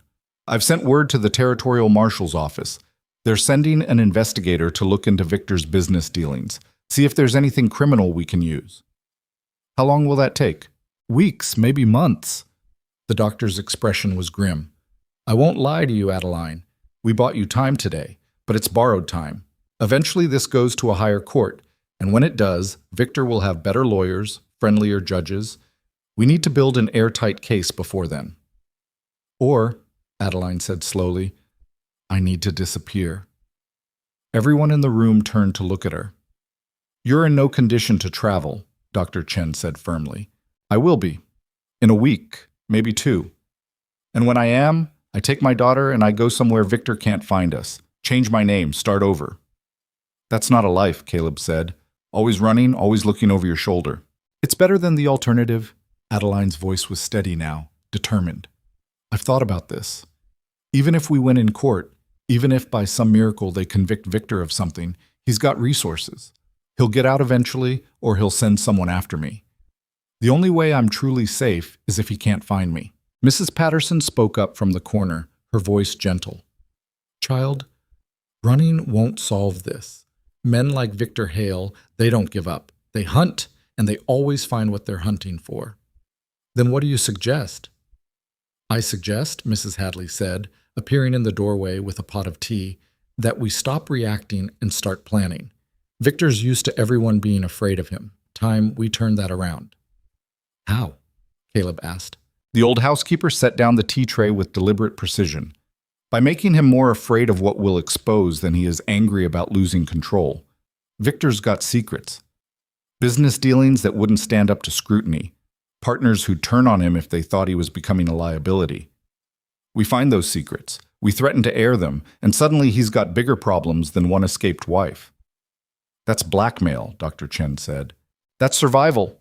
Mrs. Hadley poured tea with steady hands. "And before you get all high-minded about it, remember who we're dealing with. Victor doesn't play fair. Why should we?" Adeline was looking at the old woman with something like hope. "Do you know what secrets he's hiding?" "Some. I kept my ears open while I worked for him. Overheard things I wasn't supposed to." She handed Adeline a cup. "But I'd need help digging deeper. Records, documents, witnesses willing to talk." "I can help with that," Holloway said from the doorway. Nobody had heard him come in. "Unofficial-like, can't make any promises, but I know people who know people. Might be able to shake loose some information." "This is insane," Dr. Chen said, but she didn't sound entirely convinced. "We're talking about investigating one of the most powerful men in the territory." "We're talking about protecting a woman and her child," Caleb corrected. "Sometimes insane is all we've got." The room fell quiet. Outside, the afternoon sun was slanting toward evening, casting long shadows across the floor. Somewhere in town, Victor was plotting his next move. And here they were, a doctor, a marshal, an old housekeeper, and a drifter, trying to figure out how to fight back. Mrs. Patterson broke the silence. "I'll help too. I know most of the women in this town. If Victor's done this to Adeline, chances are he's done it to others, or at least tried. Women talk to each other about these things, quiet-like. I can ask around." "Carefully," Holloway warned. "If Victor gets wind we're investigating him, he'll lawyer up and make our lives hell." "I know how to be discreet." They talked for another hour, making plans that felt both desperate and necessary. Mrs. Hadley would write down everything she knew about Victor's business dealings. Holloway would reach out to contacts in other territories, see if Victor had left a trail of victims elsewhere. Mrs. Patterson would talk to the women in Red Hollow. Dr. Chen would document every detail of Adeline's injuries for the criminal investigation. And Caleb, who had no particular skills for investigation or legal maneuvering, would stay close to Adeline and make sure nobody got to her while she recovered. "I don't need a bodyguard," Adeline protested when Dr. Chen suggested it. "Yes, you do," the doctor said flatly. "That restraining order is only good if someone's here to enforce it. Victor sends one of his men to check on you, and you're alone? That's asking for trouble." "She's right," Caleb said. "Besides, I've got nowhere else to be." Adeline looked like she wanted to argue, but exhaustion was winning. Her eyes were already half closed, her breathing evening out. Within minutes, she was asleep. Dr. Chen covered her with a blanket, then gestured for everyone to leave. In the hallway, she turned to Caleb. "I'm serious about you staying close. Sleep on the couch in the front room. If anyone tries to get in, you'll hear them." "You expecting trouble tonight?" "I'm expecting trouble every night until this is resolved." She handed him a small pistol. "You know how to use this?" Caleb looked at the gun like it might bite him. "Not really." "Point it at what you want to stop. Pull the trigger. It's loaded, so don't be stupid with it." She pressed it into his hand. "And Caleb? Don't hesitate. If someone breaks in here, they're not coming for tea and conversation." After everyone left, Caleb settled onto the couch, with the pistol on the table beside him, and his boots still on. The house was quiet, except for the occasional creak of settling wood and the distant sounds of Red Hollow shutting down for the night. He must have dozed off, because the next thing he knew, someone was pounding on the door. Caleb was on his feet instantly, gun in hand, heart hammering. The pounding came again, hard enough to rattle the frame. "Open up! Marshall's business!" That wasn't Holloway's voice. Caleb moved to the window, peeked through the curtain. 3 men stood on the porch, all wearing badges he didn't recognize. The one in front was tall and thick-bodied, with a face that looked like it had been on the receiving end of too many fists. "Dr. Chen," the man shouted, "we need to speak with you about your patient." A door opened upstairs and Dr. Chen appeared at the top of the stairs in her nightgown, a robe hastily thrown over it. "What's going on?" "Deputy Marshal Frank Pierce," the man at the door announced. "I've got orders to take Mrs. Adeline Hale into custody pending investigation of child endangerment charges." "That's horse shit," Caleb said. "Who are you?" "Nobody you need to worry about. And you're not taking anybody anywhere at this hour." "I've got a warrant signed by a judge in Millstone County." "This is Red Hollow. Your warrant's no good here." Dr. Chen came down the stairs tying her robe. "And Judge Mercer already ruled on Mrs. Hale's custody this afternoon. Your information is outdated." Pierce's smile was unpleasant. "Judge Mercer's ruling was for custody, not criminal charges. This is a separate matter." "Separate matter filed by who?" Dr. Chen demanded. "Let me guess. Victor Hale." "Mr. Hale is a concerned father. Mr. Hale is a criminal who's trying to use the law to get around a legitimate ruling." She crossed her arms. "I'm not letting you in without Marshal Holloway present. Holloway's not the law here tonight. I am." "Then you can come back tomorrow when he is." Pierce's hand drifted toward his gun. "Ma'am, I can do this the easy way or the hard way." "Touch that gun and I'll shoot you myself," Caleb said, raising the pistol Dr. Chen had given him. His hand was steadier than he'd expected. The 3 men froze. Pierce's eyes narrowed. "You're interfering with official business. You're harassing a sick woman in the middle of the night. I'd say we're even." For a long moment, nobody moved. The tension was thick enough to choke on. Then a voice called out from the street. "What's all this noise about?" Marshal Holloway emerged from the darkness, his own gun drawn. He looked at Pierce and his men, then at Dr. Chen and Caleb, and his expression went hard. "Pierce, what are you doing in my town? Serving a warrant? At midnight?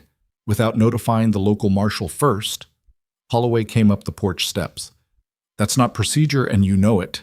I've got legal authority. Let me see the warrant." Pierce hesitated, then handed over a folded paper. Holloway read it by the porch light, his frown deepening. "This was issued 4 hours ago," he said, "right after Judge Mercer's ruling. Funny timing." "The law doesn't care about timing. The law cares about jurisdiction, and you're in mine." Holloway handed the warrant back. "This complaint needs to be reviewed by our local court before any action is taken. You know that as well as I do." "Mr. Hale said you'd try to obstruct." "Mr. Hale can say whatever he wants. Doesn't change the rules." Holloway stepped between Pierce and the door. Now you can leave peacefully, or I can arrest you for harassment and trespassing. Your choice. Pierce's face went red, but he backed down. This isn't over. Never thought it was, but it's over for tonight. The three men left, their boots heavy on the porch steps. Holloway watched until they'd mounted their horses and ridden off, then turned to Caleb. You can put the gun down now. Caleb realized he was still pointing it at where Pierce had been standing.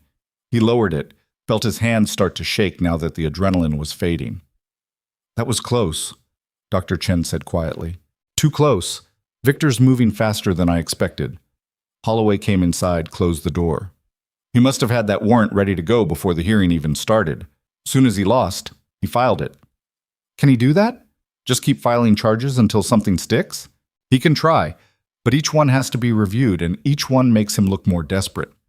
The marshal ran a hand over his face.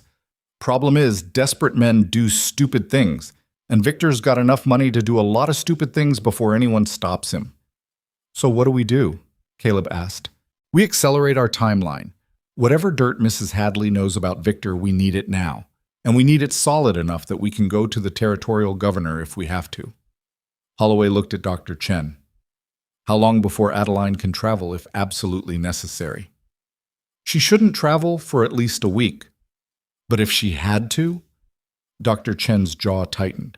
A few days, maybe, but it would set back her recovery significantly. Better set back than dead. Holloway headed for the door. I'll talk to Mrs. Hadley first thing in the morning. You two get some sleep. And Caleb? Yeah? Next time someone tries to break in here, don't point the gun at them. Shoot them. Questions can wait till after. After the marshal left, Dr. Chen bolted the door and checked every window. Caleb returned to the couch, but sleep was impossible now. He sat there in the dark, listening to the house settle, thinking about how quickly everything had escalated. 2 days ago, he'd been a drifter with no ties to anyone or anything. Now he was holding a gun and making promises he wasn't sure he could keep. Somewhere upstairs, the baby started crying. Caleb heard Dr. Chen moving around, then the crying stopped. Footsteps on the stairs, and she appeared with the infant in her arms. Can't sleep either? She asked. Not likely. She sat in the chair across from him, rocking the baby gently. You know, when I first came to Red Hollow, everyone told me I was crazy. A Chinese woman trying to practice medicine in a frontier town? I'd be run out within a month, they said. But you stayed. I stayed because someone had to. Because women like Adeline needed someone who'd listen to them, who'd treat them like human beings instead of property. She looked down at the baby. This little one deserves better than what her father would give her. You understand that, right? That's what we're fighting for. I understand. Good, because it's about to get a lot worse before it gets better. Morning came too early. Caleb woke to the smell of coffee and found Dr. Chen already dressed and moving around the kitchen with efficient purpose. Adeline was awake upstairs, her voice drifting down as she talked to Mrs. Patterson about the baby. Holloway arrived just after sunrise, Mrs. Hadley in tow. The old woman looked like she hadn't slept either, but her eyes were sharp and focused. I've been going through everything I remember, she said, pulling out a small notebook. Dates, names, places. Victor's not as careful as he thinks he is. When you've got money and power, you get sloppy. You assume nobody's paying attention. What did you find? Caleb asked. For starters, his railroad contracts. He won 3 major bids last year, all of them under suspicious circumstances. The other bidders either withdrew at the last minute or had sudden financial troubles right before the decisions were made. Could be coincidence, Holloway said. Could be, except I heard Victor bragging to one of his associates about handling the competition. Didn't specify how, but the tone suggested it wasn't legal. She flipped a page. Then there's his land acquisitions. He bought up 4 homesteads in 6 months, all from families who were supposedly eager to sell. But I spoke to one of those families after they left. They said Victor's men threatened them, burned their crops, killed their livestock. They sold because staying would have gotten them killed. But don't buy 'em. Dr. Chen was writing all this down. Can any of these families testify? Maybe, if they're not too scared. Mrs. Hadley's expression was grim. But there's more. Victor's been shipping something through his freight company, something he doesn't want anyone knowing about. I saw crates being loaded at odd hours, always with armed guards. The manifest listed them as mining equipment, but the weights were all wrong. What do you think it was? Caleb asked. Guns. Maybe opium. Something illegal, something valuable. She looked at Holloway. If you could intercept one of those shipments, search it properly, you'd have him. That would require a warrant, probable cause, and about 10 kinds of authority I don't have. The marshal was quiet for a moment. But I might know someone who does. Over the next few days, a plan took shape. Holloway sent telegrams to contacts across the territory, other marshals, territorial investigators, even a few federal agents who owed him favors. Mrs. Patterson talked to the women of Red Hollow, and slowly, a picture emerged. Victor had been terrorizing this town for years. There were other women he'd hurt, other families he'd ruined.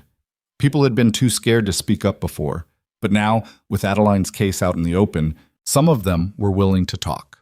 Dr. Chen documented everything, every story, every witness, every piece of evidence.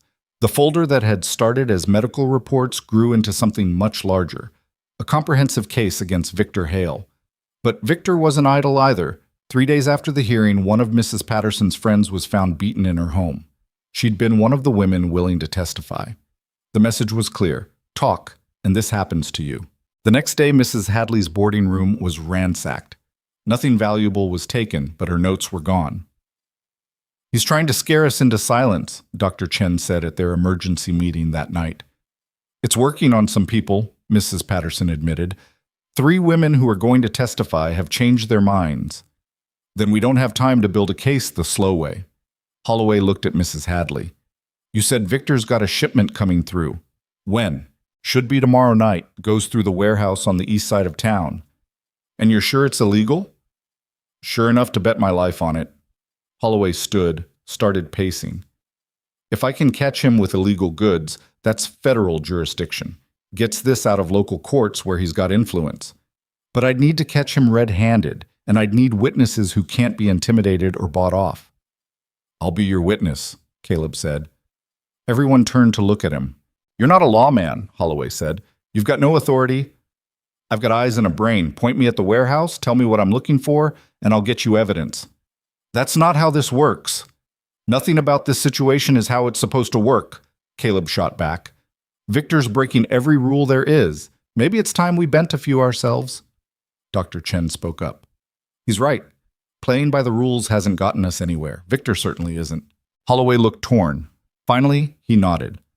All right, but we do this smart. No heroics, no confrontations. We watch, we document, and we get out. Understood? Understood. The next night, Caleb found himself crouched behind a stack of crates about 50 yards from Victor's warehouse, watching armed men unload a freight wagon. Holloway was positioned on the other side of the building, and somewhere in the darkness, 2 of the marshal's trusted deputies were standing by. The night was cold and moonless, perfect for illegal activities. Caleb watched as the men worked with practiced efficiency, moving crates from the wagon into the warehouse. They were careful, controlled, and heavily armed. Whatever was in those crates, Victor wanted it protected. After about 20 minutes, a familiar figure emerged from the warehouse. Even in the dim light, Caleb recognized Victor's distinctive silhouette. Careful with those, Victor was saying. Any damage comes out of your pay. Yes, sir, Mr. Hale. How many more loads? Just this one, sir. Rest came through last week. Good. I want everything distributed by the end of the month. The buyers are getting impatient. Caleb's heart was racing. This was it. Victor discussing illegal distribution right out in the open. If Holloway had heard that, a hand clamped over Caleb's mouth from behind. He started to struggle, but a familiar voice whispered in his ear, "It's me. Don't make a sound." Holloway. Caleb nodded, and the marshal released him. Did you hear that? Caleb whispered. Every word, but we need more. We need to see what's in those crates. How are we supposed to do that with a dozen armed men standing around? We wait for them to leave. Then we take a look inside. Holloway settled in beside him. Patience. This is the boring part of law enforcement nobody talks about. They waited for what felt like hours, but was probably closer to 40 minutes. Finally, the wagon was empty and the men started dispersing. Victor gave some final orders, then climbed into a carriage and rode off into the night. 2 guards remained at the warehouse entrance. Now what? Caleb asked. Now we provide a distraction. Holloway pulled out a small flask, took a sip, then handed it to one of his deputies who'd appeared beside them. Jenkins, you know what to do. Jenkins grinned. Yes, sir. 5 minutes later, a commotion erupted from the saloon 2 streets over. Shouting, the sound of breaking glass, someone firing a gun into the air. The 2 guards looked at each other, then one of them jogged off toward the noise. That's our window, Holloway said. Come on. They moved quickly and quietly, circling around to the back of the warehouse. There was a small door there, locked but not particularly sturdy. Holloway made quick work of it with a pry bar. Inside, the warehouse smelled of dust and gun oil. Rows of crates were stacked floor to ceiling, each one marked with shipping labels that said mining equipment. Holloway pulled out a crowbar, selected a crate at random, and pried it open. Inside were rifles, dozens of them, new and gleaming in the dim light. Well, Holloway said quietly, that's definitely not mining equipment. They opened 3 more crates, more rifles plus ammunition, and in one crate, something that made even Holloway whistle low. Those are military-grade explosives, he said. The kind you don't get unless you're either the army or a very particular kind of criminal. What's Victor planning to do with all this? Sell it, probably. To whoever's buying. Could be hostile tribes, could be outlaws, could be foreign interests. Holloway was already taking notes, sketching the contents of each crate. Doesn't matter. Arms trafficking is federal, and it carries serious time. A shout from outside made them both freeze. Someone's in the warehouse! Footsteps, running, more voices. Time to go, Holloway said. They ran for the back door, but it was already too late. The front doors burst open and men flooded in, lanterns held high. There! Someone shouted. Gunfire erupted, deafening in the enclosed space. Caleb dove behind a crate as bullets splintered the wood above his head. Holloway returned fire, his shots precise and controlled. We need to get out of here, Caleb shouted. Working on it. More gunfire. Caleb heard someone scream, then the crash of crates falling. The warehouse was chaos, smoke and noise and the smell of gunpowder. Then, from outside, a different sound, a whistle. Sharp, official, unmistakable. Federal marshals, drop your weapons! The shooting stopped. Through the haze, Caleb saw men in official uniforms pouring through the doors, guns drawn. The warehouse workers threw down their weapons, hands going up. Holloway stood, holstering his pistol. About damn time you showed up, Morrison. A tall man in a marshal's coat stepped forward. You said you'd have evidence. I see you weren't lying. Never do. Not about the important stuff, anyway. Holloway gestured at the open crates. Military weapons, illegal distribution, enough charges to put Victor Hale away for 20 years. Morrison whistled low. Victor Hale himself, the railroad man? The same. This is going to cause a stir. Good. Been too quiet around here anyway.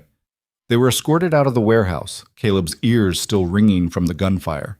Outside, more federal marshals were securing the scene, documenting everything, arresting Victor's men.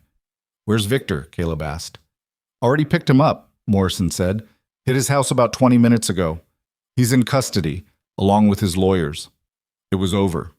Just like that, so fast Caleb almost couldn't process it. They walked back toward Dr. Chen's house as dawn started breaking over Red Hollow. The town was just starting to wake up, people emerging from their homes to see what all the commotion had been about. When they arrived, Dr. Chen met them at the door, her face anxious. We heard shooting. Victor's been arrested, Holloway said simply. Federal charges. He won't be bothering anyone for a long time. Dr. Chen sagged against the doorframe. Thank everything that's holy. Upstairs, Adeline was awake. When they told her the news, she didn't cry or celebrate. She just sat there, holding her baby. And for the first time since Caleb had found her in the prairie, she looked like she could breathe. Is it really over? She asked quietly. The legal part is just beginning, Holloway said. But the danger? Yeah, that's over. What happens now? Now you heal, you recover, you figure out what kind of life you want to build. Adeline looked at Caleb. I never thanked you properly. For stopping. For not walking away. You don't need to thank me. Yes, I do. You saved my life, my daughter's life. That deserves more than just words, but words are all I have right now. Words are enough. But even as he said it, Caleb knew something had shifted. The case against Victor was solid, But it would still take months to work through the legal system. And in the meantime, Adeline was alone, technically still married, with nowhere to go and no resources of her own. Dr. Chen seemed to read his thoughts. She can stay here as long as she needs, both of them. I can't impose. You're not imposing, you're recovering. The doctor's tone left no room for argument. Besides, I could use the company. Over the following days, the true scope of Victor's crimes came to light. The federal investigation uncovered not just the arms trafficking, but fraud, extortion, bribery of public officials, and a network of criminal enterprises that stretched across 3 territories. The man who'd seemed untouchable was suddenly facing enough charges to keep him in prison for the rest of his life. But one problem remained. Adeline was still legally his wife, and until that marriage was dissolved, she couldn't truly move on. It was Mrs. Hadley who suggested the solution, practical as always. You need protection that Victor's lawyers can't challenge, she said during one of their evening meetings. A legal shield that gives you complete custody of your daughter and severs all ties to Victor. Like what? Adeline asked. Marriage, to someone else. The room went silent. That's not... Adeline struggled for words. I can't just marry someone. That's not how it works. It's exactly how it works, Mrs. Hadley said calmly. Territorial law allows for dissolution of marriage in cases of abandonment or criminal conviction. Victor's going to be convicted. Once he is, you file for divorce, and before it's even final, you remarry. Creates a legal barrier he can't cross. But marry who? Adeline looked around the room. I can't just pick someone at random. It wouldn't be random, Dr. Chen said quietly. It would be someone you trust. Someone who's already proven they'll protect you and your daughter. Everyone was looking at Caleb. Wait, he said. Hold on. It makes sense, Holloway said. You're already involved in this. The courts already know you as the man who saved her. Having you as her husband would give her the strongest legal position possible. But we barely know each other. It wouldn't have to be a real marriage, Adeline said quickly. Her face was flushed. Just a legal one, for protection. After Victor's dealt with and things settled down, She trailed off, looking as uncomfortable as Caleb felt. This is insane, he said. Most things worth doing are, Mrs. Hadley replied. Question is, are you willing to do what's necessary to protect them? Caleb looked at Adeline, really looked at her. She'd come so far from the broken woman he'd found in the prairie. She was stronger now, clearer-eyed, but still vulnerable, still afraid. And the baby, that tiny life that had cried out and changed everything, deserved better than to live in the shadow of Victor's legal machinations. All right, he heard himself say. I'll do it. The wedding took place on a Thursday morning 3 weeks later in Judge Mercer's chambers, with only Dr. Chen, Marshal Holloway, and Mrs. Hadley as witnesses. There were no flowers, no music, no celebration, just 2 people standing before a judge, speaking words that would legally bind them together for reasons that had nothing to do with love. Caleb wore the only decent shirt he owned, borrowed pants that were slightly too short, and boots he'd polished until they almost looked respectable. Adeline had on a simple blue dress Dr. Chen had lent her, her hair pulled back in a way that couldn't quite hide the fading bruises on her neck. The baby slept through the whole thing in Mrs. Hadley's arms. Do you, Caleb Stone, take this woman to be your lawfully wedded wife? Judge Mercer asked, her voice formal, but her eyes kind. Caleb looked at Adeline. She was staring straight ahead, her jaw tight, her hands clasped so hard her knuckles had gone white. This wasn't how anyone imagined getting married. It was a transaction, a legal maneuver, a shield against a monster who was currently sitting in a federal prison awaiting trial. I do, he said. And do you, Adeline Carter Hale, take this man to be your lawfully wedded husband? Adeline's voice was barely above a whisper. I do. Then by the power vested in me by the territory of Dakota, I pronounce you husband and wife. Judge Mercer closed her book. You may kiss if you'd like, but I won't require it. They didn't kiss. They stood there awkwardly for a moment. Then Adeline extended her hand and Caleb shook it, and that was that. Married. Outside the courthouse, the morning sun was already hot. Red Hollow went about its business as usual, people walking past without a second glance at the strange little group on the steps. Well, Dr. Chen said finally, I suppose congratulations are in order, even if this isn't quite traditional. Nothing about any of this has been traditional, Adeline said. She looked at Caleb. Thank you. I know this wasn't what you wanted. It's fine. It's not fine. You've given up your freedom for people you barely know. That's not nothing. I can leave whenever I want, Caleb said, though even as he spoke the words, he knew they weren't quite true anymore. This is just paper. Doesn't change anything real. But it did change things, and they both knew it. The first few weeks were awkward in ways Caleb hadn't anticipated. Dr. Chen had offered them the use of a small house she owned on the edge of town, a 2-room cabin that had belonged to her late husband. It wasn't much, but it was private, and more importantly, it was theirs. Except it wasn't really theirs. It was a place where 2 strangers were pretending to be a family. Adeline took the bedroom with the baby. Caleb slept on a bedroll in the front room. They circled around each other like cautious animals, polite and distant, both acutely aware that this arrangement was temporary. Once Victor's trial concluded and Adeline's legal status was secure, they'd dissolve the marriage and go their separate ways. That was the plan, anyway. But life had a way of not following plans. The baby, whom Adeline had finally named Clara after her grandmother, turned out to be a terrible sleeper. She'd wake up screaming 2 or 3 times a night, and Adeline, still recovering from her injuries, would stumble out of bed exhausted and frustrated. The 3rd night of this, Caleb got up before Adeline could. I've got her, he said, scooping Clara out of her cradle. You need sleep.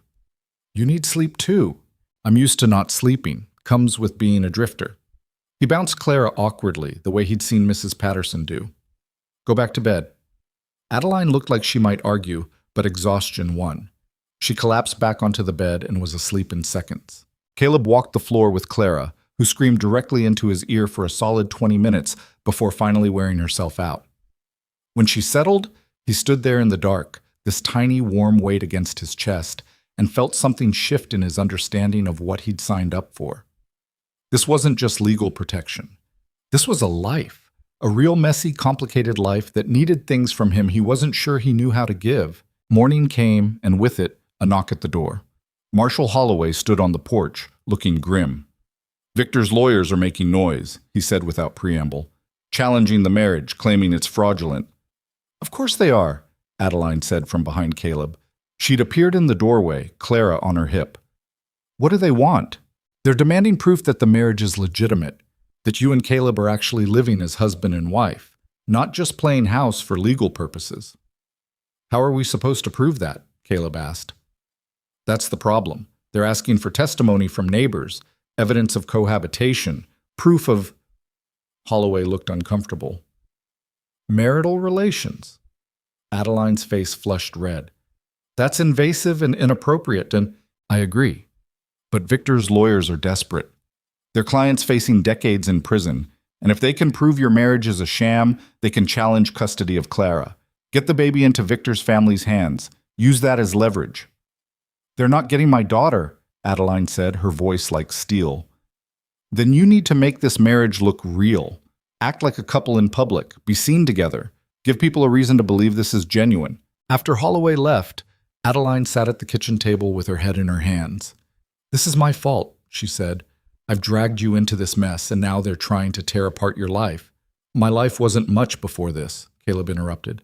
I was drifting, working odd jobs, not caring much about anything. At least now I've got a purpose. Taking care of someone else's problems isn't a purpose. Maybe not, but it's better than nothing. She looked up at him, and for the first time he saw something besides fear and exhaustion in her eyes. Something that might have been hope. What if we actually tried? She said quietly. Tried what? Being married. Not just on paper, but for real. Not because we love each other or because it's romantic, but because… She struggled for words. Because we're already here. Because Clara needs a father and I need a partner and you need whatever it is you're looking for. What if we just tried to make this work? Caleb sat down across from her. That's not how marriage is supposed to go. Nothing in my life has gone the way it's supposed to. Maybe that's not a bad thing. She reached across the table, took his hand. Her grip was tentative, uncertain. I'm not asking you to love me. I'm asking you to stay. To try. That's all. He thought about it, really thought about it. 3 months ago, he'd been alone, unburdened, answerable to no one. Now he had a wife, a child who wasn't his, and a life that demanded things from him every single day. It should have felt like a trap. Instead, it felt like an anchor. "All right," he said. "We'll try." Trying turned out to be harder than either of them expected.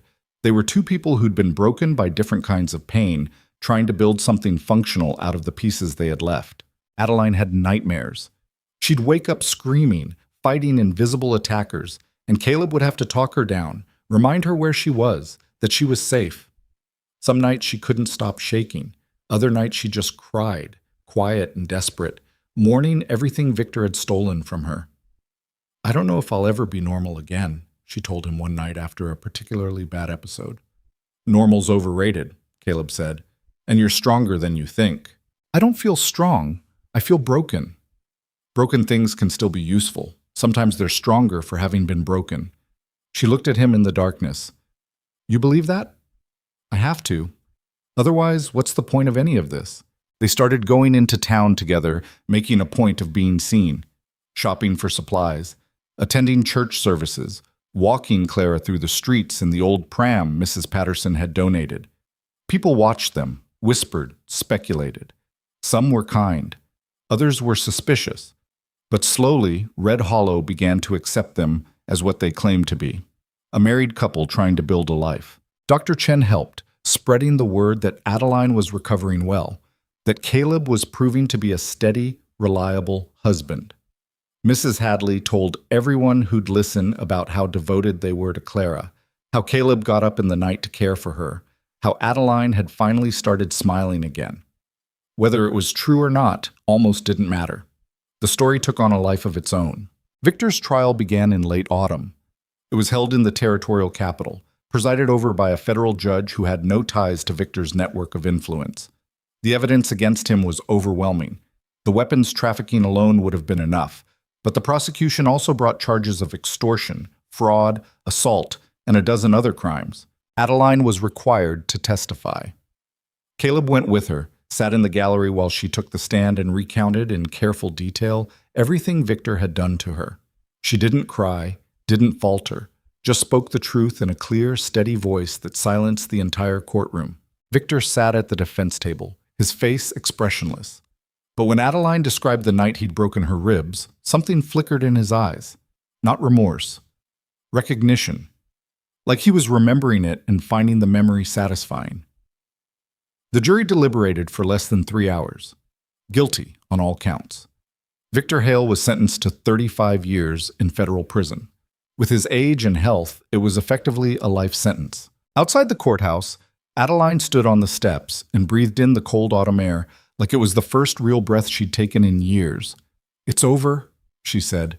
"Yeah," Caleb agreed. "It's over." But it wasn't. Not really. The legal battle was done, but the work of building a life was just beginning. They returned to Red Hollow to find that things had changed in their absence. The town had grown comfortable with their presence, had started treating them like they belonged.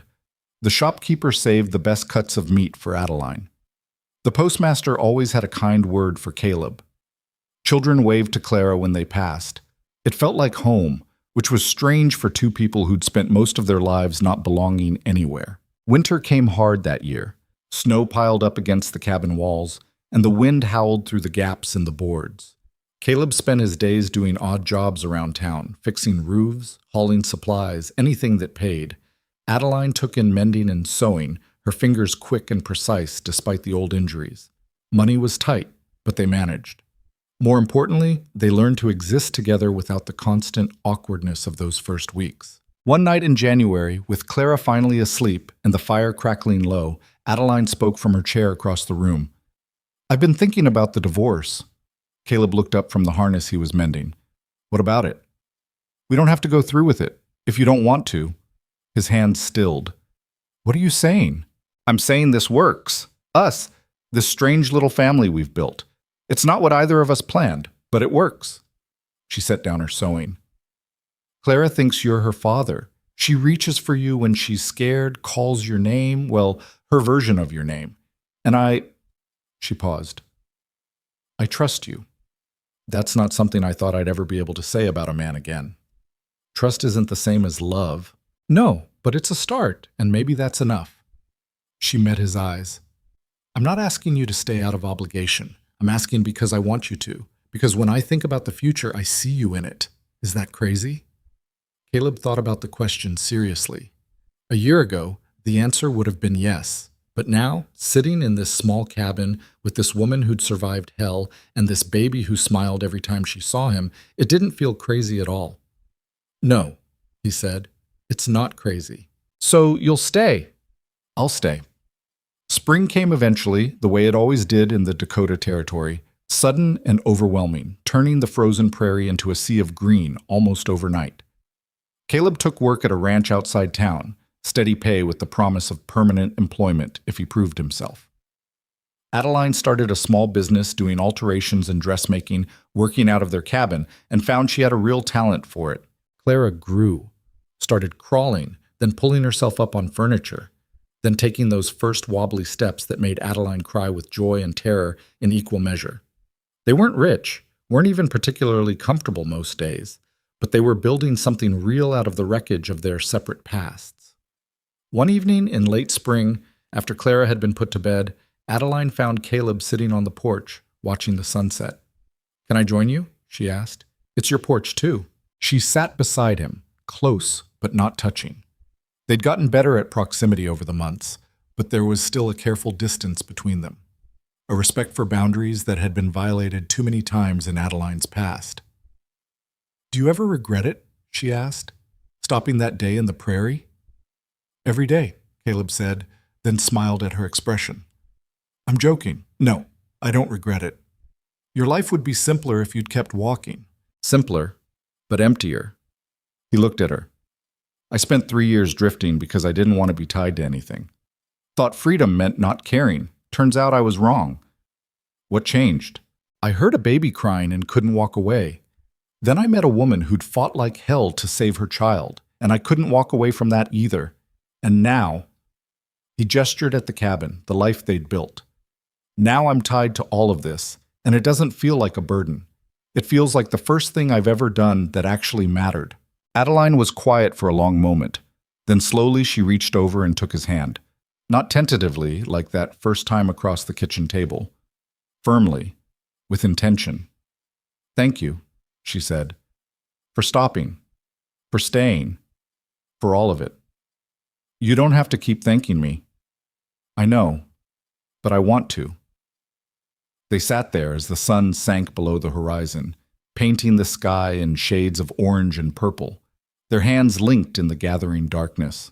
Time passed the way it does when you're not paying attention, in a blur of ordinary moments that somehow add up to a life.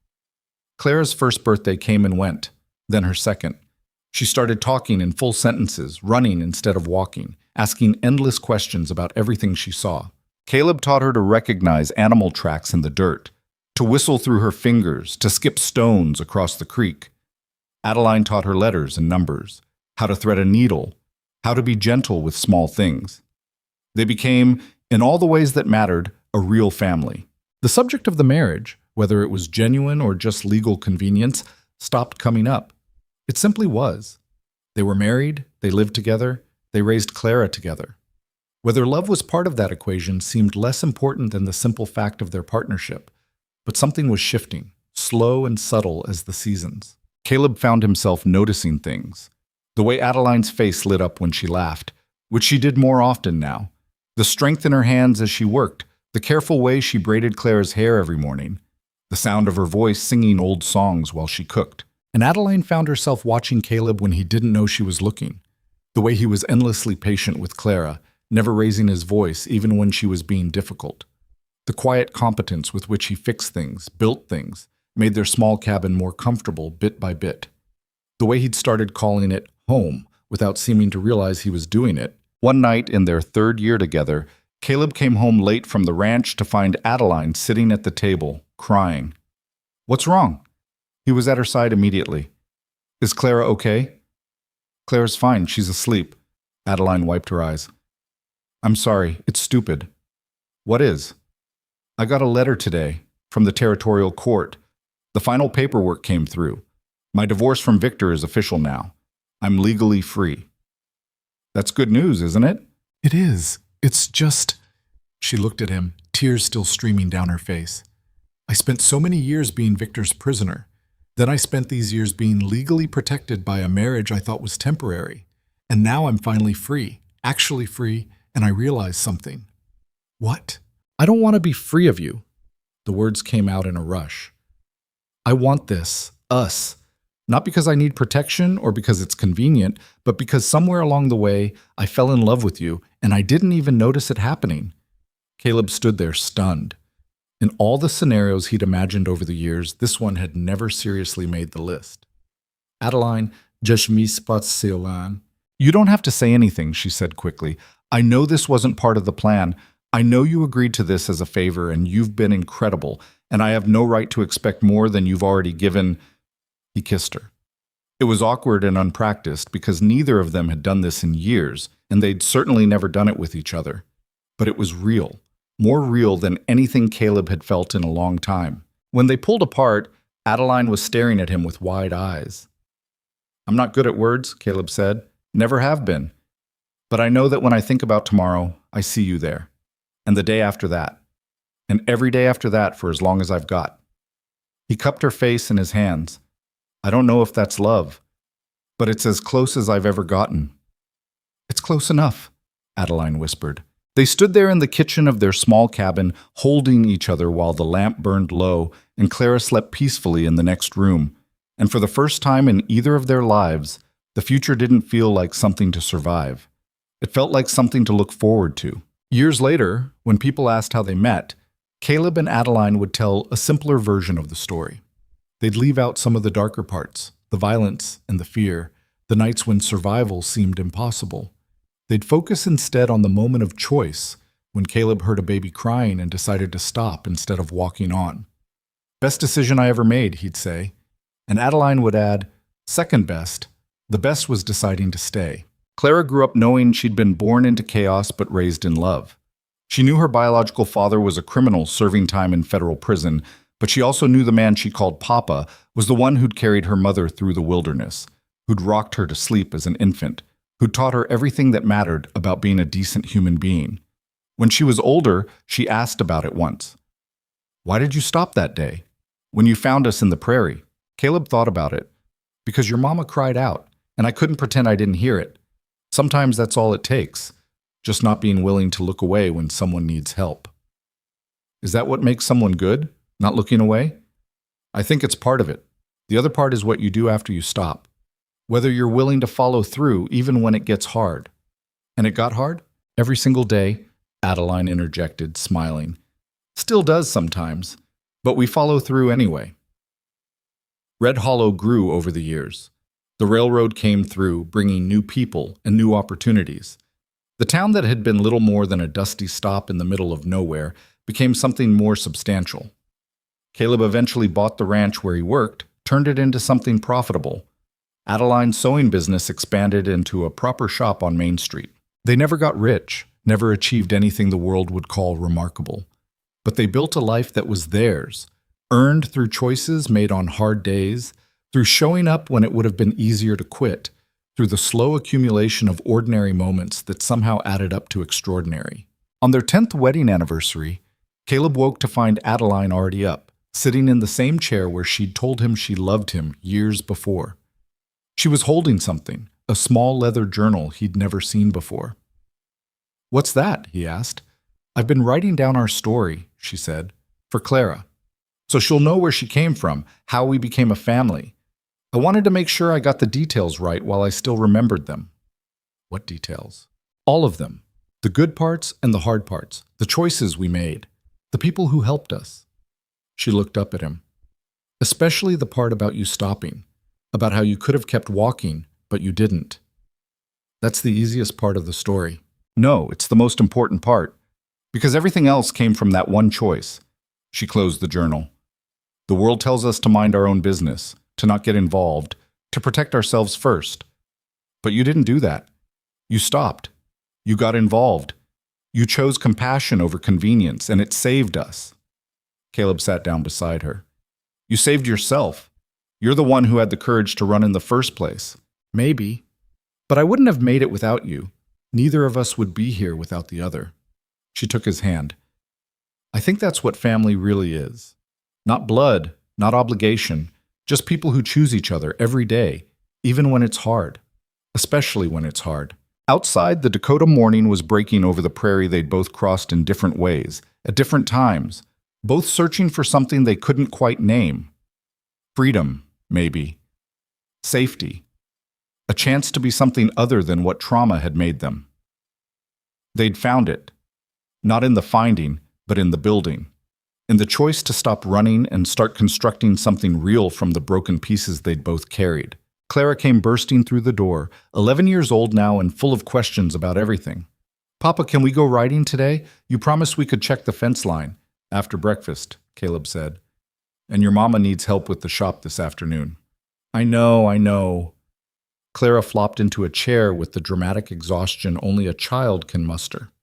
I just wish I could be in two places at once. That's what family's for, Adeline said, ruffling her daughter's hair. We're in all the places together, so no one has to be anywhere alone. It was a simple philosophy, maybe overly optimistic, but it was theirs, built from hard experience and harder choices. Built from a moment in the wilderness when one person heard another crying out and decided that looking away wasn't an option. Years would pass. Clara would grow up, have her own story, make her own choices. Caleb and Adeline would grow old together, their hands weathered by work and time, but still finding each other across kitchen tables and front porches. The small cabin would be replaced by something bigger, then bigger still. Red Hollow would change, and they'd change with it. But the core truth would remain constant, that a family wasn't something you were born into or even something you chose once. It was something you built day by day, choice by choice, from whatever materials you had on hand. Sometimes those materials were broken. Sometimes they didn't fit together right. But with enough patience, enough stubbornness, enough willingness to try, you could build something that lasted. And it all started with a cry in the wilderness, a baby's voice cutting through the wind, a man choosing to stop instead of walking on, a woman choosing to trust instead of surrendering to fear. Small moments that became turning points that became a life. This was the story Adeline wrote down for Clara. Not a fairy tale where everything worked out perfectly, but a true story where things worked out because people refused to give up on each other. Where love wasn't a lightning bolt, but a slow accumulation of moments, of choices, of showing up even when it was hard. And in the end, that was enough. More than enough. It was everything.